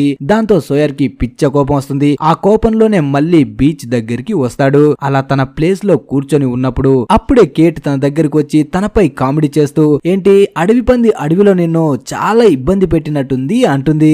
ఇప్పుడు సోయర్ కోపంలోనే కేట్ తో అంటాడు, నిన్న రాత్రి ఆ అడవి పంది నా టెంట్ ను తీసుకువెళ్ళింది, దాని తల్లి దాన్ని చంపేద్దామని అడవిలోకి వెళ్ళాను, కానీ అది అక్కడ లేదు. టెంట్ ను మళ్ళీ తీసుకువస్తూ ఉంటే అది వెనక నుంచి వచ్చి అటాక్ చేసింది. నేను తిరిగి దానిపై అటాక్ చేసే లోపే మళ్ళీ అది దొంగ మొహంది పారిపోయింది అంటాడు. అప్పుడు కేట్ అయ్యిందేదో అయ్యింది, కానీ ఇప్పుడు ఏం చేద్దాం అనుకుంటున్నావు అంటుంది. దానికి సోయర్, ఇంకేం చేస్తాను, దాన్ని చంపే వరకు నేను నిద్రపోను అని తన దగ్గర ఉన్న గన్ తీసుకొని కొన్ని సామాన్లను తీసుకొని ఆ అడవి పందిని వేటాడడం కోసం అడవిలోకి బయలుదేరతాడు. అప్పుడు కేట్, ఒక క్షణం ఆలోచించు, నీకు అడవి పందిని ఎలా వేటాడాలో అస్సలు తెలీదు, ఈ విషయం జాన్ కి చెప్పావా అంటుంది. కానీ సోయర్ మాత్రం తన మాటలు వినకుండా అడవిలోకి వస్తాడు. అలా కొంత దూరం వచ్చిన తర్వాత ఆ అడవి పంది జాడల్ని పట్టి తను ముందుకు వెళ్తూ ఉంటాడు. అప్పుడే కేట్ కూడా తనని ఫాలో చేస్తూ వస్తుంది. అలాగే తను సోయర్ తో అంటుంది, నువ్వు నాకు నేను అడిగింది ఇచ్చావంటే ఈ విషయంలో నీకు నేను హెల్ప్ చేస్తాను అని. దానికి సోయర్ కూడా ఒప్పుకుంటాడు, ఎందుకంటే తనకి తెలుసు తను ఏం అడగాలనుకుంటుందో అని. అలా ఇద్దరు కలిసి ఆ అడవి పందిని వేటాడడం కోసం అడవిలోకి వెళ్తారు. కొంత దూరం వెళ్ళిన తర్వాత రాత్రి అవ్వగానే ఒక ప్లేస్ లో టెంటును వేసుకుంటారు. అలా నైట్ కి సోయర్ తన దగ్గర ఉన్న ఆల్కహాల్ ని తీసి దాన్ని తాగుతూ ఉంటాడు. ఇక్కడ సోయర్ ని చూస్తే తను ఎంత స్మార్టో మనకి అర్థమవుతుంది. నిజానికి తను వాళ్ళ ప్లేన్ ఇక్కడ క్రాష్ అయిన మొదటి రోజు నుంచే మొత్తం సామాన్ని ఒక దగ్గరికి చేర్చుకోవడం స్టార్ట్ చేస్తాడు. అంటే ఏది పడితే అది కాకుండా ఏది అవసరం పడుతుందో వాటిని మొత్తం తన దగ్గర దాచిపెట్టుకుంటాడు. అందుకే ఇప్పుడు ఎవ్వరి దగ్గర లేని సామాన్ కూడా సోయర్ దగ్గర ఉంటుంది. అలాగే కొంచెం మందుని కేటుకు కూడా ఇస్తాడు. ఇద్దరు కలిసి మందు తాగిన తర్వాత ఒకరి గురించి ఒకరు చెప్పుకుంటారు. వాళ్ళ మాటల్లోనే మనకి తెలుస్తుంది సోయర్ కూడా తన లైఫ్ లో ఎవరినో ఒకరిని చంపాడు అని. అంటే ఇక్కడ ఉన్న వాళ్ళు ఎవ్వరు అంత క్లీన్ అయిన వాళ్ళు కాదు, ప్రతి ఒక్కరు వాళ్ళ లైఫ్ లో ఏదో ఒక దారుణం చేసిన వాళ్ళే. అలా నైట్ కి ఇద్దరు అక్కడే పడుకుంటారు. అలా మార్నింగ్ అవ్వగానే కేట్ పడుకొని ఉన్న సోయర్ ని వచ్చి నిద్రలేపుతుంది. నిద్ర లేచి చూసేసరికి మళ్ళీ ఆ అడవి పంది వచ్చి సామాన్ని మొత్తం నాశనం చేసి ఉంటుంది. నిజానికి కేట్ బ్యాగ్ కూడా అక్కడే ఉంటుంది, కానీ అది కేట్ బ్యాగ్ ని అస్సలు టచ్ చేయకుండా సోయర్ సామాన్లనే నాశనం చేసి ఉంటుంది. అలా అదంతా చూసి సోయర్ కి పిచ్చి పట్టినట్టు అవుతుంది. అసలు ఈ అడవి పందికి నా సామాన్లంటే ఎందుకు అంత మోజు అనుకుంటాడు. అప్పుడే అడవిలో నుంచి ఏదో సౌండ్ వినిపిస్తుంది. వెంటనే సోయర్ అటు పక్కకి గన్ గురి పెడతాడు, కానీ అక్కడ వచ్చింది జాన్ అయి ఉంటాడు. జాన్ వీళ్ళ పరిస్థితి చూసి, ఏంటి మీ టెంట్ ను మొత్తం అడవి పందులు దారుణంగా చేసినట్టు ఉన్నాయి అంటాడు. అప్పుడే కేట్, అసలు నువ్వు ఇక్కడేం చేస్తున్నావు అని జాన్ ని అడుగుతుంది. దానికి జాన్, నేను షిప్ కు సంబంధించిన కొన్ని వస్తువుల్ని వెతుకుతున్నాను అంటాడు. అలాగే జాన్ కి కాఫీ పౌడర్ కూడా దొరికి ఉంటుంది. దాంతో ముగ్గురు కాఫీ వేడి చేసుకుని తాగుతారు. అలాగే సోయర్ వాళ్ళతో అంటాడు, ఈ అడవి పందికి నాతో ఏదో గొడవ ఉన్నట్టుంది, లేకపోతే అందరిని వదిలేసి నా వెంటే ఎందుకు పడింది అంటాడు. దానికి జాన్ ఒక స్టోరీని చెప్తాడు. ఎందుకంటే మనోడు స్టోరీలు చెప్పడంలో మంచి దిట్ట కాబట్టి తనకు సంబంధించిన ఒక స్టోరీని చెప్పడం స్టార్ట్ చేస్తాడు. నేను చిన్నగా ఉన్నప్పుడు నా సిస్టర్ ఒక చెట్టుపై నుంచి కింద పడి చనిపోయింది. దానికి మొత్తం మా అమ్మనే కారణమని తను అప్పటి నుంచి ఎవ్వరితో మాట్లాడకుండా కామ్ గా ఉండేది. మిగతా వాళ్ళందరూ తన గురించే ఆలోచించేవాళ్ళు, ఇలా తన కూతురు కోసం ఫీల్ అవుతూ ఏదైనా చేసుకుంటుందేమో అని. కానీ మా అమ్మ మాత్రం ఎవ్వరిని ఏమీ పట్టించుకునేది కాదు. ఒక రోజు సడన్ గా మా ఇంటి దగ్గరికి ఒక డాగ్ వచ్చింది. మా అమ్మ కన్నర్పకుండా ఆ డాగునే చూస్తూ ఉండిపోయింది. ఆ డాగ్ కూడా మా అమ్మనే చూస్తూ ఉండిపోయింది. సడన్ గా మా అమ్మ దాన్ని చూస్తూ ఏడవడం స్టార్ట్ చేసింది. చూడ్డానికి ఆ డాగ్ కూడా చాలా క్యూట్ గా ఉంది. అప్పటి నుంచి ఆ డాగ్ మాతోనే ఉండేది. అది మా సిస్టర్ రూమ్ లోనే వెళ్లి పడుకునేది. మా అందరితో కలిసి హ్యాపీగా ఉండేది. ఎప్పుడైతే మా అమ్మ చనిపోయిందో అప్పటి నుంచి ఆ డాగ్ కూడా సడన్ గా ఎవ్వరికి కనిపించకుండా వెళ్లిపోయింది. అంటే అది ఎక్కడి నుంచి వచ్చిందో అక్కడికి వెళ్లిపోయింది. ఆ డాగ్ వచ్చిన తర్వాత మా జీవితాలు అన్ని మారిపోయాయి. మా అమ్మ ఆ డాగ్ లో మా సిస్టర్ ని చూసుకుంది అంటాడు. ఆ కథ మొత్తం విన్న తర్వాత కేట్ అంటుంది, ఏంటి మీకేమన్నా పిచ్చా? ఒక డాగ్ ను చూసి మీ సిస్టరే అని ఎలా అనుకుంటారు అంటుంది. దానికి జాన్, నిజమే కదా, నేను ఇంకా మిగతా వాళ్ళు అందరం అలాగే అనుకున్నాం. కానీ మా అమ్మ కాదు. మా అమ్మ ఆ డాగ్ లో మా సిస్టర్ ని చూసుకుంది. మా సిస్టరే తన దగ్గరికి వచ్చి తన తప్పేం లేదు నేను చనిపోవడంలో అని తన దగ్గరే ఉంటూ తనని ఓదార్చడానికి వచ్చిందని ఫీల్ అయ్యింది. అలా కన్ఫ్యూజన్ గా ఆ కథ చెబుతూ జాన్ అక్కడి నుంచి వెళ్లిపోతాడు. కానీ సోయర్, కేట్ మాత్రం కన్ఫ్యూజన్ లో ఉండిపోతారు. అయినా సరే జాన్ ని పట్టించుకోకుండా మళ్ళీ ఆ అడవి పందిని వెతుక్కుంటూ వెళ్తారు. అలా కొంత దూరం వెళ్ళిన తర్వాత సోయర్ కి ఆ అడవి పంది పిల్ల దొరుకుతుంది. దాన్ని పట్టుకొని గట్టిగా అరిపిస్తూ దాని తల్లి వస్తుందేమో అని చూస్తూ ఉంటాడు. కానీ కేట్ కి మాత్రం ఇదంతా నచ్చదు. దాన్ని ఇబ్బంది పెట్టకుండా అక్కడే వదిలే అంటుంది. కానీ సోయర్ మాత్రం వినకుండా గట్టిగా దాన్ని అరిపిస్తూ ఉంటాడు. దాంతో కేట్ కి ఇంకా కోపం వస్తుంది. సోయర్ ని వెళ్లి కొడుతుంది. అప్పుడు సోయర్ అంటాడు, దాన్ని నేనేమి ఇబ్బంది పెట్టడం లేదు కదా, నీకేంటి నొప్పి అంటాడు. దాంతో కేట్ కోపంతో, నువ్వు చాలా కఠినమైన వాడివి, నేను నీతో పాటు రాను, నేను బీచ్ కి వెళ్లిపోతున్నాను, నువ్వు దారి కనుక్కొని తర్వాత వచ్చే అంటుంది. అలా చెప్పి కేట్ వెళ్లిపోతుంది. కానీ సోయర్ మాత్రం వెళ్లిపోకుండా అక్కడే ఉంటాడు. ఎందుకంటే దాని పిల్ల ఇక్కడే తిరుగుతుంది కాబట్టి తల్లి కూడా తప్పకుండా చుట్టుపక్కలే ఉంటుందని ఆ అడవి పందిని వెతుక్కుంటూ వెళ్తాడు. ఇప్పుడే మనం కొంచెం సోయర్ గురించి తెలుసుకుందాం. ఇంతకు ముందు స్టార్టింగ్ లోనే మనం సోయర్ గురించి కొంత తెలుసుకున్నాం. అదేంటంటే తను కాన్ మ్యాన్ గా ఎలా మారాడు, వాళ్ళ అమ్మ నాన్న చావుకి ఎవడు కారణం, వాడిని చంపడం కోసం సోయర్ ఎంత కష్టపడ్డాడు, చివరికి తను కూడా ఒక కాన్ మ్యాన్ గా ఎలా మారిపోయాడు అనేది. నిజానికి సోయర్ అసలు పేరు జేమ్స్. కానీ నెమ్మదిగా తను సోయర్ గా మారిపోతాడు. ఈ క్రాష్ జరగడానికి కొన్ని రోజుల ముందు తన దోస్తు సోయర్ ని కలవడానికి వస్తాడు. తను కూడా ఒక కాన్ మ్యాన్ అయి ఉంటాడు. అంటే డబ్బున్న ఆడవాళ్ళని స్ట్రాప్ చేసి వాళ్ళ దగ్గర నుంచి పైసలు లాగేసుకుంటూ ఉంటారు. కానీ సోయర్ కి తన దోస్త్ అంటే అస్సలు ఇష్టం ఉండదు. ఎందుకంటే తను ఎవ్వరిని పట్టించుకోడు, తనకి ఎలాంటి పట్టింపులు లేవు అని. కానీ తన దోస్త్ మాత్రం సోయర్ కి హెల్ప్ చేయడానికి వస్తాడు. నిజమైన సోయర్ ని కనిపెట్టాలని. అంటే వాళ్ళ అమ్మ నాన్న చావులకి కారణమైన వాడి పేరు కూడా సోయరే అయి ఉంటుంది. అందుకే వాడి గురించి మొత్తం డీటెయిల్స్ తీసుకొని వస్తాడు. వాడిప్పుడు ఆస్ట్రేలియాలో ఉన్నాడు అంటాడు. దాంతో సోయర్ కూడా ఇన్ని సంవత్సరాలు వాడిని చంపడం కోసమే వెయిట్ చేశాడు కాబట్టి వెంటనే సిడ్నీకి వెళ్లి అక్కడ ఒక గన్ ని కొనుక్కుంటాడు. సోయర్ దోస్తు పేరు హిప్స్ అయి ఉంటుంది. నిజానికి హిప్స్ ఇచ్చిన డీటెయిల్స్ ఉన్నవాడు ఇంతకు ముందు సోయర్ అనే పేరుతో చాలా మందిని మోసం చేసి వాళ్ళ దగ్గర నుంచి డబ్బులు లాగేసుకుంటూ ఉండేవాడు. అలా వెంటనే సోయర్ అతన్ని చంపడం కోసం వెళ్తాడు. కానీ ఇప్పుడు అతని ఏజ్ పెరిగిపోవడం వల్ల ఒక షాప్ లాంటిది పెట్టుకొని అందులో వర్క్ చేస్తూ ఉంటాడు. అలా సోయర్ అక్కడికి వెళ్లి చూసినప్పుడే అతన్ని చంపేయాలి అనుకుంటాడు. కానీ తను గన్ బయటికి తీసినా సరే చంపలేకపోతాడు. ఎందుకంటే ఫస్ట్ టైం తను ఒకరిని చంపుతున్నాడు కాబట్టి తన వల్ల అస్సలు అవ్వదు. అలా నైట్ కి సోయర్ ఒక బార్ లోకి వెళ్తాడు. ఎందుకంటే ఇప్పుడు తను టెన్షన్ లో ఉంటాడు, ఎలా చంపాలి వాడిని అని. అలా బార్ లో కూర్చొని మందు తాగుతూ ఉన్నప్పుడే పక్కన ఉన్న వ్యక్తి తనకి పరిచయం అయి తనతో మాట్లాడడం స్టార్ట్ చేస్తాడు. ఈ వ్యక్తి ఎవరో కాదు, జేక్ వాళ్ళ నాన్న క్రిష్ అయి ఉంటాడు. తన గురించి మనం ముందే తెలుసుకున్నాం కదా. తన వల్ల ఒక లేడీ ప్రాణం పోయిందని జేక్ తన లైసెన్స్ ని క్యాన్సిల్ చేయిస్తాడు. దాంతో తను అందరిని వదిలేసి సిడ్నీకి వస్తాడు. అలా తను బార్ లో కూర్చొని తన గురించి చెప్పుకుంటూ నేను ఒకప్పుడు పెద్ద డాక్టర్ గా ఉండేవాణ్ణి అంటాడు. దాంతో సోయర్, ఉండేవాణ్ణి అంటే ఇప్పుడేం చేస్తున్నారు అంటాడు. అప్పుడు క్రిస్, అదంతా ఒక పెద్ద కథ, కానీ నిన్ను చూస్తుంటే నువ్వు చాలా బాధలో కన్ఫ్యూజన్ లో ఉన్నట్టు అనిపిస్తుంది. నేను ఫేస్ చూసే చెప్పగలను, కానీ నువ్వు ఏం కంగారు పడకు, నీకు అంతా మంచే జరుగుతుంది అంటాడు. ప్రతి మనిషి జీవితంలో కష్టాలు మాత్రం తప్పకుండా రాసి ఉంటాయి, వాటిని తప్పించుకొని ఎవ్వరూ పారిపోలేరు అంటాడు.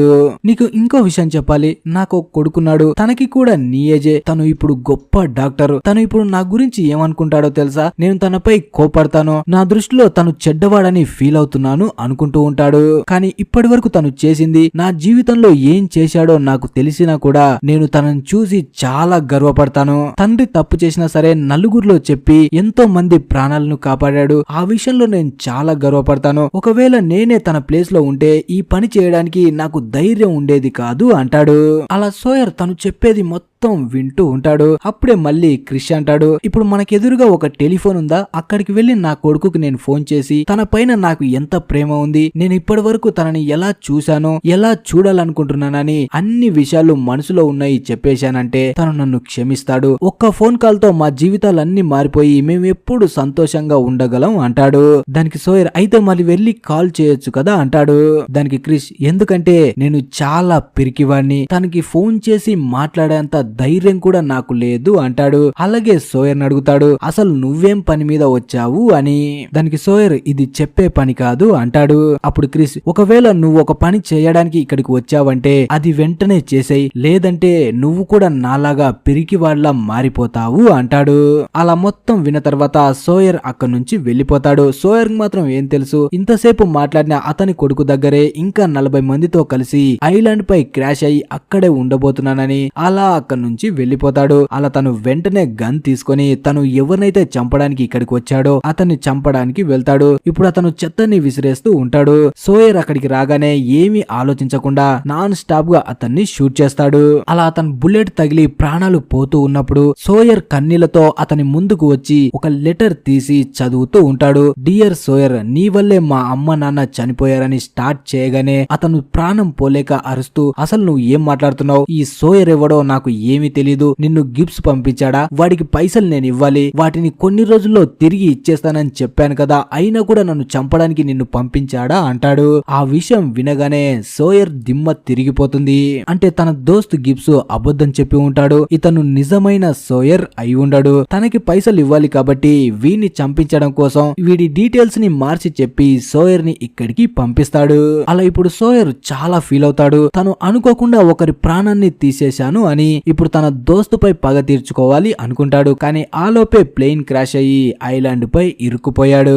ఆ తర్వాత మళ్ళీ ప్రెజెంట్ కి వస్తే ఐలాండ్ పై సోయర్ మళ్ళీ ఆ అడవి పందిని వెతుకుతూ ముందుకు వెళ్తూ ఉంటాడు. ఒక దగ్గరికి వచ్చిన తర్వాత తనకి ఆ అడవి పంది కనిపిస్తుంది. వెంటనే గన్ తీసి దాన్ని షూట్ చేయాలి అనుకుంటాడు. కానీ తను షూట్ చేయలేకపోతాడు. ఇదంతా కేట్ దూరం నుంచి చూస్తూ ఉంటుంది. అప్పుడే సోయర్ దాన్ని షూట్ చేయకుండా ఆలోచిస్తూ మళ్ళీ గన్ని కిందకి దింపి తనతో తానే అనుకుంటాడు, ఇది ఒక జంతువే కదా, మరి దానిపై కోపంతో నేను కూడా ఒక జంతువులాగా మారిపోయానేంటి అనుకుంటాడు. తర్వాత జేక్ కనిపిస్తాడు. తను కట్టెల్ని దగ్గర వేస్తూ ఉంటాడు. అప్పుడే సోయర్ అక్కడికి వచ్చి తనకి గన్ గురి పెడతాడు. అంటే తను కామెడీ చేస్తూ ఉంటాడు. అలా తన దగ్గర ఉన్న గన్ ని జేక్ ఇస్తాడు. అప్పుడు జేక్ తనతో మాట్లాడుతూ వాళ్ళ నాన్నకి సంబంధించిన కొన్ని విషయాలని చెప్తాడు. ఆ విషయాలు మొత్తం వినగానే సోయర్ కూడా గుర్తుకు వస్తుంది. అంటే ఆ రోజు బార్ లో మాట్లాడింది వీళ్ళ నాన్ననేమో అని. అందుకే జేక్ తో అంటాడు, మీ నాన్న కూడా ఒక డాక్టరే కదా అని. దానికి జేక్, తను కూడా ఒక పెద్ద డాక్టరే అంటాడు. ఆ విషయం వినగానే ఏమీ మాట్లాడకుండా కొంతసేపు అలాగే ఆలోచిస్తూ ఉంటాడు సోయర్. ఎందుకంటే తను ఈ ప్లేన్ క్రాష్ లో క్రాష్ అవ్వడానికి ముందు తన దగ్గర మంచి విషయాలు చెప్పిన వ్యక్తి జేక్ వాళ్ళ నాన్ననేనా అని ఆలోచిస్తూ ఉంటాడు. తర్వాత రోజు బీచ్ లో అందరూ ఉన్నప్పుడు అప్పుడే సనా బికిని వేసుకొని బీచ్ లో స్నానం చేయడానికి వెళ్తూ ఉంటుంది. కానీ జిన్ తనని చూసి వెంటనే పరిగెట్టుకుంటూ వెళ్లి తనపై ఒక శాలువాని కప్పి ఇద్దరు కొరియాలో మాట్లాడుకుంటూ ఉంటారు. దాంతో అక్కడ ఉన్న అందరూ అనుకుంటారు వాళ్ళు ఇద్దరు గొడవ పడుతున్నారు అని. అలాగే జిన్ తనని ఏదో తిడుతున్నాడు అనుకుంటారు. అక్కడ ఉన్న ఎవ్వరు వీళ్ళని అంతగా పట్టించుకోరు. ఎందుకంటే భార్య భర్తలు ఇద్దరు గొడవ పడుతున్నారు కాబట్టి మధ్యలో ఎందుకు వెళ్ళాలి అనుకుంటారు. కానీ మైకిల్ ఊరికే ఉండడు కదా, వెంటనే వాళ్ళ మధ్యన వెళ్లి జిన్ ని పక్కకి తోసేసి తనని ఎందుకు తిడుతున్నావు అంటాడు. ముందు నుంచే జిన్ కి మైకిల్ అంటే పడదు కాబట్టి తనకి మైకిల్ పై ఇంకా కోపం వస్తుంది. ఇద్దరి మధ్య పెద్ద గొడవే జరగబోతూ ఉంటుంది. కానీ అప్పుడే సనా వచ్చి మైకిల్ చెంపని పగలగొడుతుంది. దాంతో అక్కడ ఉన్న అందరి ముందు మైకిల్ పరువు పోతుంది. దీన్ని బట్టి మనకు అర్థమయ్యేది ఏంటంటే భార్య భర్తలు గొడవ పడుతున్నప్పుడు మధ్యలో వెళ్లి వేలు పెట్టకూడదు. ఎందుకంటే ఎంత గొడవ పడ్డా సరే వాళ్ళు ఒకటే కాబట్టి. తర్వాత జిన్ ఇంకా సనా కేవ్ దగ్గరికి వెళ్ళిన తర్వాత జిన్ సనాతో అంటాడు, నీకు మైకిల్ కి మధ్య ఏం సంబంధం ఉంది అని. కానీ సనా మాత్రం నువ్వు అలాంటివి ఏం అనుమానాలు పెట్టుకోకు, మా ఇద్దరి మధ్య ఏమీ లేదు అంటుంది. కానీ జిన్ కి మాత్రం చాలా కోపం ఉంటుంది. అందుకే గోల్ఫ్ కోర్ట్ దగ్గరికి వెళ్లి అక్కడ తన కోపాన్ని చూపిస్తూ ఉంటాడు. తర్వాత సనా మైకిల్ దగ్గరికి వస్తుంది. తనకి సారీ చెప్తుంది. నేను నీ మంచి కోసమే నిన్ను కొట్టాను, లేదంటే జిన్ ఎలాంటి వాడో నీకు అస్సలు తెలీదు, తను ఎవ్వరిని లెక్క చెయ్యడు అంటుంది. దానికి మైకిల్, నాదే తప్పు తల్లి, నేను మీ ఇద్దరి గొడవలోకి రాకుండా ఉండాల్సింది, వచ్చి నేనే తప్పు చేశాను అంటాడు. దాంతో సనా అక్కడి నుంచి వెళ్లిపోతుంది. మైకిల్ కూడా తను తయారు చేయాలనుకున్న ఆ పడవని కూడా తయారు చేస్తూ ఉంటాడు. అది పూర్తి కూడా అవ్వబోతూ ఉంటుంది. అప్పుడే జేక్ అక్కడికి వచ్చి కొంతమంది ఈ పడవలో రావాలనుకుంటున్నారు అంటాడు. దానికి మైకిల్, చూడు దోస్, ఇది పెద్ద షిప్ కాదు అందరిని తీసుకువెళ్ళడానికి. దీనిపై కేవలం 4 మాత్రమే పడతారు. ఒకటి నేను, నా కొడుకు, ఇంకా సోయర్ మాతో పాటు వస్తున్నాడు అంటాడు. దానికి జేక్, ఏంటి సోయర్ కూడా మీతో పాటు వస్తున్నాడా అంటాడు. ఆలోపే సోయర్ అక్కడికి వచ్చి, ఏంటి డాక్టర్ నేను వెళ్ళిపోతున్నానని బాధపడుతున్నావా అంటాడు. అలాగే సోయర్, తను ఈ పడవని చేయడానికి నా దగ్గర ఉన్న వైర్స్ అన్ని ఇచ్చేశాను, అంటే దానికి బదులుగా నన్ను తీసుకువెళ్తున్నాడు. ఇక 4వ వాడు ఎవడొస్తాడో నాకు కూడా తెలీదు అంటాడు. నిజానికి ఈ పడవ కొన్ని రోజుల్లోనే పూర్తవబోతూ ఉంటుంది. తర్వాత నైట్ కి కేట్ సనా దగ్గరికి మాట్లాడడానికి వెళ్లి, ఇంతకి ముందు నుంచి జిన్ నీతో ఇలాగే ఉండేవాడా, నీపై ఎందుకు తనకంత కోపము అంటుంది. అలా వీళ్ళు మాట్లాడుకుంటూ ఉన్నప్పుడే బయట నుంచి అరుపులు వినిపిస్తాయి. వెంటనే అందరూ పరిగెట్టుకుంటూ వెళ్తే అప్పటికే మైకేల్ తయారు చేస్తున్న పడవ మొత్తం తగలబడిపోతూ ఉంటుంది. వీళ్ళందరూ వెళ్లి మంటల్ని ఆర్పడానికి ట్రై చేస్తారు, కానీ అప్పటికే అంతా తగలబడిపోతుంది. ఇప్పుడు ఇదంతా చేసింది జిన్నే అనుకుంటారు, ఎందుకంటే మార్నింగ్ మైకేల్ వాళ్ళతో గొడవ పడ్డానికి వెళ్ళాడు కాబట్టి ఆ కోపంతో దీన్ని తగలబెట్టాడు అనుకుంటారు. దాంతో మైకేల్ జిన్ పై కోపంతో ఉంటాడు. కానీ జేక్, కేట్ తన దగ్గరికి వచ్చి, నువ్వు తప్పుగా మాట్లాడుతున్నావు, తను తగలబెట్టడం చూడలేదు కాబట్టి అనవసరంగా ఒక మనిషిపై నింద వేయకూడదు అంటారు. కానీ మైకేల్ మాత్రం అస్సలు వాళ్ళ మాటని వినడు. అలాగే ఇక్కడ ఉన్న చాలా మంది జిన్ కి వ్యతిరేకంగా ఉంటారు, ఎందుకంటే తను ఎప్పుడు కొంచెం తేడాగా ఉంటాడు కాబట్టి. అలాగే మైకేల్ చాలా కష్టపడి తయారు చేసుకున్న పడవని తగలబడిపోతుంది కాబట్టి అందరికి చాలా కోపంగా ఉంటుంది. తర్వాత సనా జిన్ ని వెతుక్కుంటూ వెళ్తుంది. తను కేవలం జేక్ కి సంబంధించిన కొన్ని టాబ్లెట్లని తీసుకుంటూ ఉంటాడు, ఎందుకంటే తన చేయికి గాయమై ఉంటుంది. ఆ గాయాన్ని చూడగానే సనాకి చాలా కోపం వస్తుంది. జిన్ పై కోపడుతూ, నువ్వు కావాలని మైకేల్ పడవని తగలబెట్టావా అంటుంది. అలా మైకేల్ పేరు వినగానే జిన్ కూడా కొంచెం ఫీల్ అయ్యి వెంటనే అక్కడి నుంచి వెళ్లిపోతాడు. తర్వాత సయ్యద్ ఇంకా షానన్ కనిపిస్తారు. వీళ్ళు రోజు రోజుకి దగ్గర అవుతూ ఉంటారు. కానీ సయ్యద్ మాత్రం ఎందుకైనా మంచిదని బూన్ పర్మిషన్ తీసుకోవడానికి వెళ్తాడు. అప్పుడే బూన్ అంటాడు, నువ్వు షానన్ ఇక్కడ కనిపిస్తున్న దాన్ని చూసి చాలా మంచిదనుకుంటున్నావు, కానీ తను చాలా కంత్రిది, కొన్ని రోజుల్లోనే నిన్ను కూడా వదిలేస్తుంది, అందుకే తనకి దూరంగా ఉండి వేరే వాళ్ళని ఎవరినైనా చూసుకో అంటాడు. ఆ మాట వినగానే సయ్యద్ కూడా ఆలోచనలో పడిపోతాడు. తర్వాత రోజు షానన్ జాన్ దగ్గరికి వెళ్లి అంటుంది, నీ శిష్యుడు బూన్ ఉన్నాడు కదా, వాడికి చెప్పు నా గురించి సయ్యద్ దగ్గర చెడుగా చెప్పొద్దని అంటుంది. అప్పుడు జాన్, చూడు షానన్, నువ్వు సయ్యద్ ని ఇష్టపడుతున్నావంటే అది నీ ఇష్టం, ఎందుకంటే ఈ ఐలాండ్ నీకు కొత్త జీవితాన్ని ఇచ్చింది అనుకొని కొత్తగా నీ ప్రేమని మొదలుపెట్టు అంటాడు.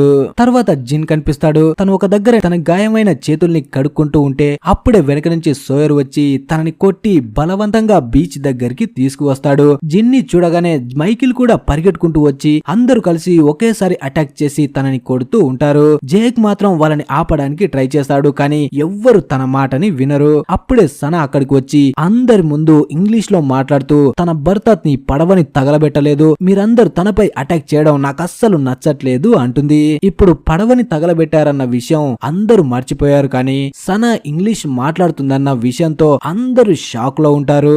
అప్పుడే మైకిల్, మరి నీ భర్త తగలబెట్టకపోతే తన చేతులకి గాయం ఎలా అయ్యింది అంటాడు. దానికి సనా, తను కూడా ఆ మంటల్ని ఆర్పడానికి ట్రై చేశాడు కాబట్టి ఆ గాయాలయ్యాయి అంటుంది. అలా వీళ్ళు గొడవ పడుతూ ఉన్నప్పుడే జాన్ అక్కడికి వచ్చి అందరినీ తిడతాడు, మీరందరూ జంతువులా మారిపోయారు, ఒకరిని అర్థం చేసుకోకుండా అలా అటాక్ చేస్తారా, ఒకవేళ నీకు అతనికి కోపం ఉందంటే నువ్వు పడవ తయారు చేసుకొని ఇక నుంచి వెళ్లిపోతున్నావు కదా, నువ్వు వెళ్లిపోతేనే తనకి హ్యాపీగా ఉంటుందని నీ పడవని తగలబెట్టకుండా ఉంటాడు కదా, నువ్వెందుకు తనే తగలబెట్టాడని తనపై అటాక్ చేస్తున్నావు అంటాడు. అలాగే ఇప్పటి వరకు మనతో ఈ విచిత్రమైన సంఘటనలు జరుగుతున్నాయో అవి మనలో ఉన్న ఎవ్వరు చేయడం లేదు, మీకు గుర్తు ఉండే ఉంటుంది, మనమే కాకుండా ఈ అడవిలో ఇంకా ఎవరో ఉన్నారు, వాళ్ళే మనం బయటికి వెళ్లకుండా చేస్తున్నారు అంటాడు. మనం కాకుండా ఇంకెవరో ఉన్నారు కాబట్టి వాళ్ళని కనిపెట్టండి, అంతేకాని మీలో మీరే కొట్టుకు చావకండి అని జాన్ అక్కడి నుంచి వెళ్లిపోతాడు. అలా అందరూ వెళ్లిపోయిన తర్వాత జిన్ కి మాత్రం సనాపై కోపంగా ఉంటుంది, ఎందుకంటే తను ఇన్ని సంవత్సరాలుగా తనతో తను ఇంగ్లీష్ మాట్లాడుతుందని దాచిపెట్టింది అని. అందుకే సనాని వదిలేసి అక్కడి నుంచి వెళ్లిపోతాడు. పాపం సనా కూడా తన వెనకే వెళ్లి తనని రిక్వెస్ట్ చేయడానికి ట్రై చేస్తుంది, అయినా సరే మనోడు అస్సలు వినడు. తర్వాత మనం జిన్ ఇంకా సనా పాస్ట్ ని తెలుసుకుందాం. ఇంతకు ముందే మనం వాళ్ళ గురించి కొంచెం తెలుసుకున్నాం కాబట్టి ఇప్పుడు ఇంకా కొంత తెలుసుకుందాం. జిన్ సనాని పెళ్లి చేసుకుంటానని వాళ్ళ నాన్న దగ్గరికి వెళ్లి అడుగుతాడు. దానికి వాళ్ళ నాన్న, నీకు ఏం చూసి నా కూతుర్ని ఇవ్వాలి అంటాడు. అప్పుడు జిన్, నేను వచ్చింది ఒక చేపలు పట్టుకునే చిన్న పల్లెటూరు నుంచి, కానీ నా కలలు మాత్రం పెద్దవి, నేను పెద్ద రెస్టారెంట్ ని ఓపెన్ చేసి బాగా పైసల్ని సంపాదించి నీ కూతుర్ని బాగా చూసుకుంటాను అంటాడు. అప్పుడు సనా వాళ్ళ నాన్న నా కూతుర్ని నీకు ఇవ్వాలి అంటే నువ్వు నా కోసం పని చెయ్యాలి అంటాడు. నేను ఏం చెప్పినా సరే కాదనకుండా చేసి పెడితేనే నా కూతుర్ని నీకిచ్చి పెళ్లి చేస్తాను అంటాడు. దానికి జిన్ కూడా ఒప్పుకుంటాడు. అలా అప్పటి నుంచి సనా వాళ్ళ నాన్న దగ్గరే పనిచేస్తాడు. తర్వాత నుంచి జిన్ ఇంకా సనా ఒకే అపార్ట్మెంట్ లో ఉంటూ కొన్ని రోజులు హ్యాపీగానే గడుపుతారు. కానీ సనా వాళ్ళ నాన్న మాత్రం చాలా దుర్మార్గుడు. వాడు జిన్ తో చాలా దారుణమైన పనులు చేయిస్తూ ఉంటాడు. ఎవరినైనా చంపాలన్నా ఎవరినైనా కొట్టాలన్నా జిన్నే పంపిస్తూ ఉంటాడు. అలా ఒక రోజు ఒకరిని చంపి ఇంటికి వచ్చినప్పుడు తను రక్తంతో తడిసిపోయి ఉండడం సనా చూస్తుంది. అప్పటి నుంచే జిన్ అనుకుంటాడు నేను సనాతోటైతే సంతోషంగా ఉన్నాను కానీ మెల్లమెల్లగా వాళ్ళ నాన్నకి గులాంగా మారిపోతున్నాను అని.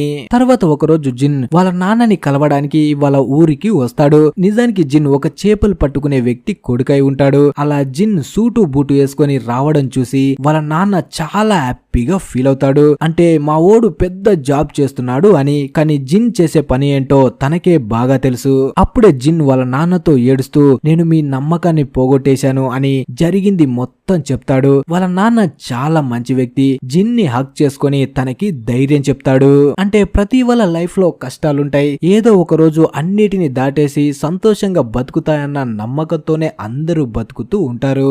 ఆ తర్వాత మళ్ళీ ప్రెజెంట్ లో ఐలాండ్ ని చూపిస్తారు. ఇప్పుడు షానన్ సయ్యద్ దగ్గరికి వచ్చి తనని కిస్ చేస్తుంది. అప్పుడే సయ్యద్ దీనితో నేను ఏం అర్థం చేసుకోవాలి అంటాడు. దానికి షానన్ ఈ ఐలాండ్ పైకి వచ్చిన తర్వాత ప్రతి ఒక్కరికి ఒక కొత్త లైఫ్ ని స్టార్ట్ చేయడానికి అవకాశం వచ్చింది. ఇదే మన కొత్త లైఫ్ కి స్టార్టింగ్ పాయింట్ అంటుంది. అలా ఇద్దరు కిస్ చేసుకుంటారు.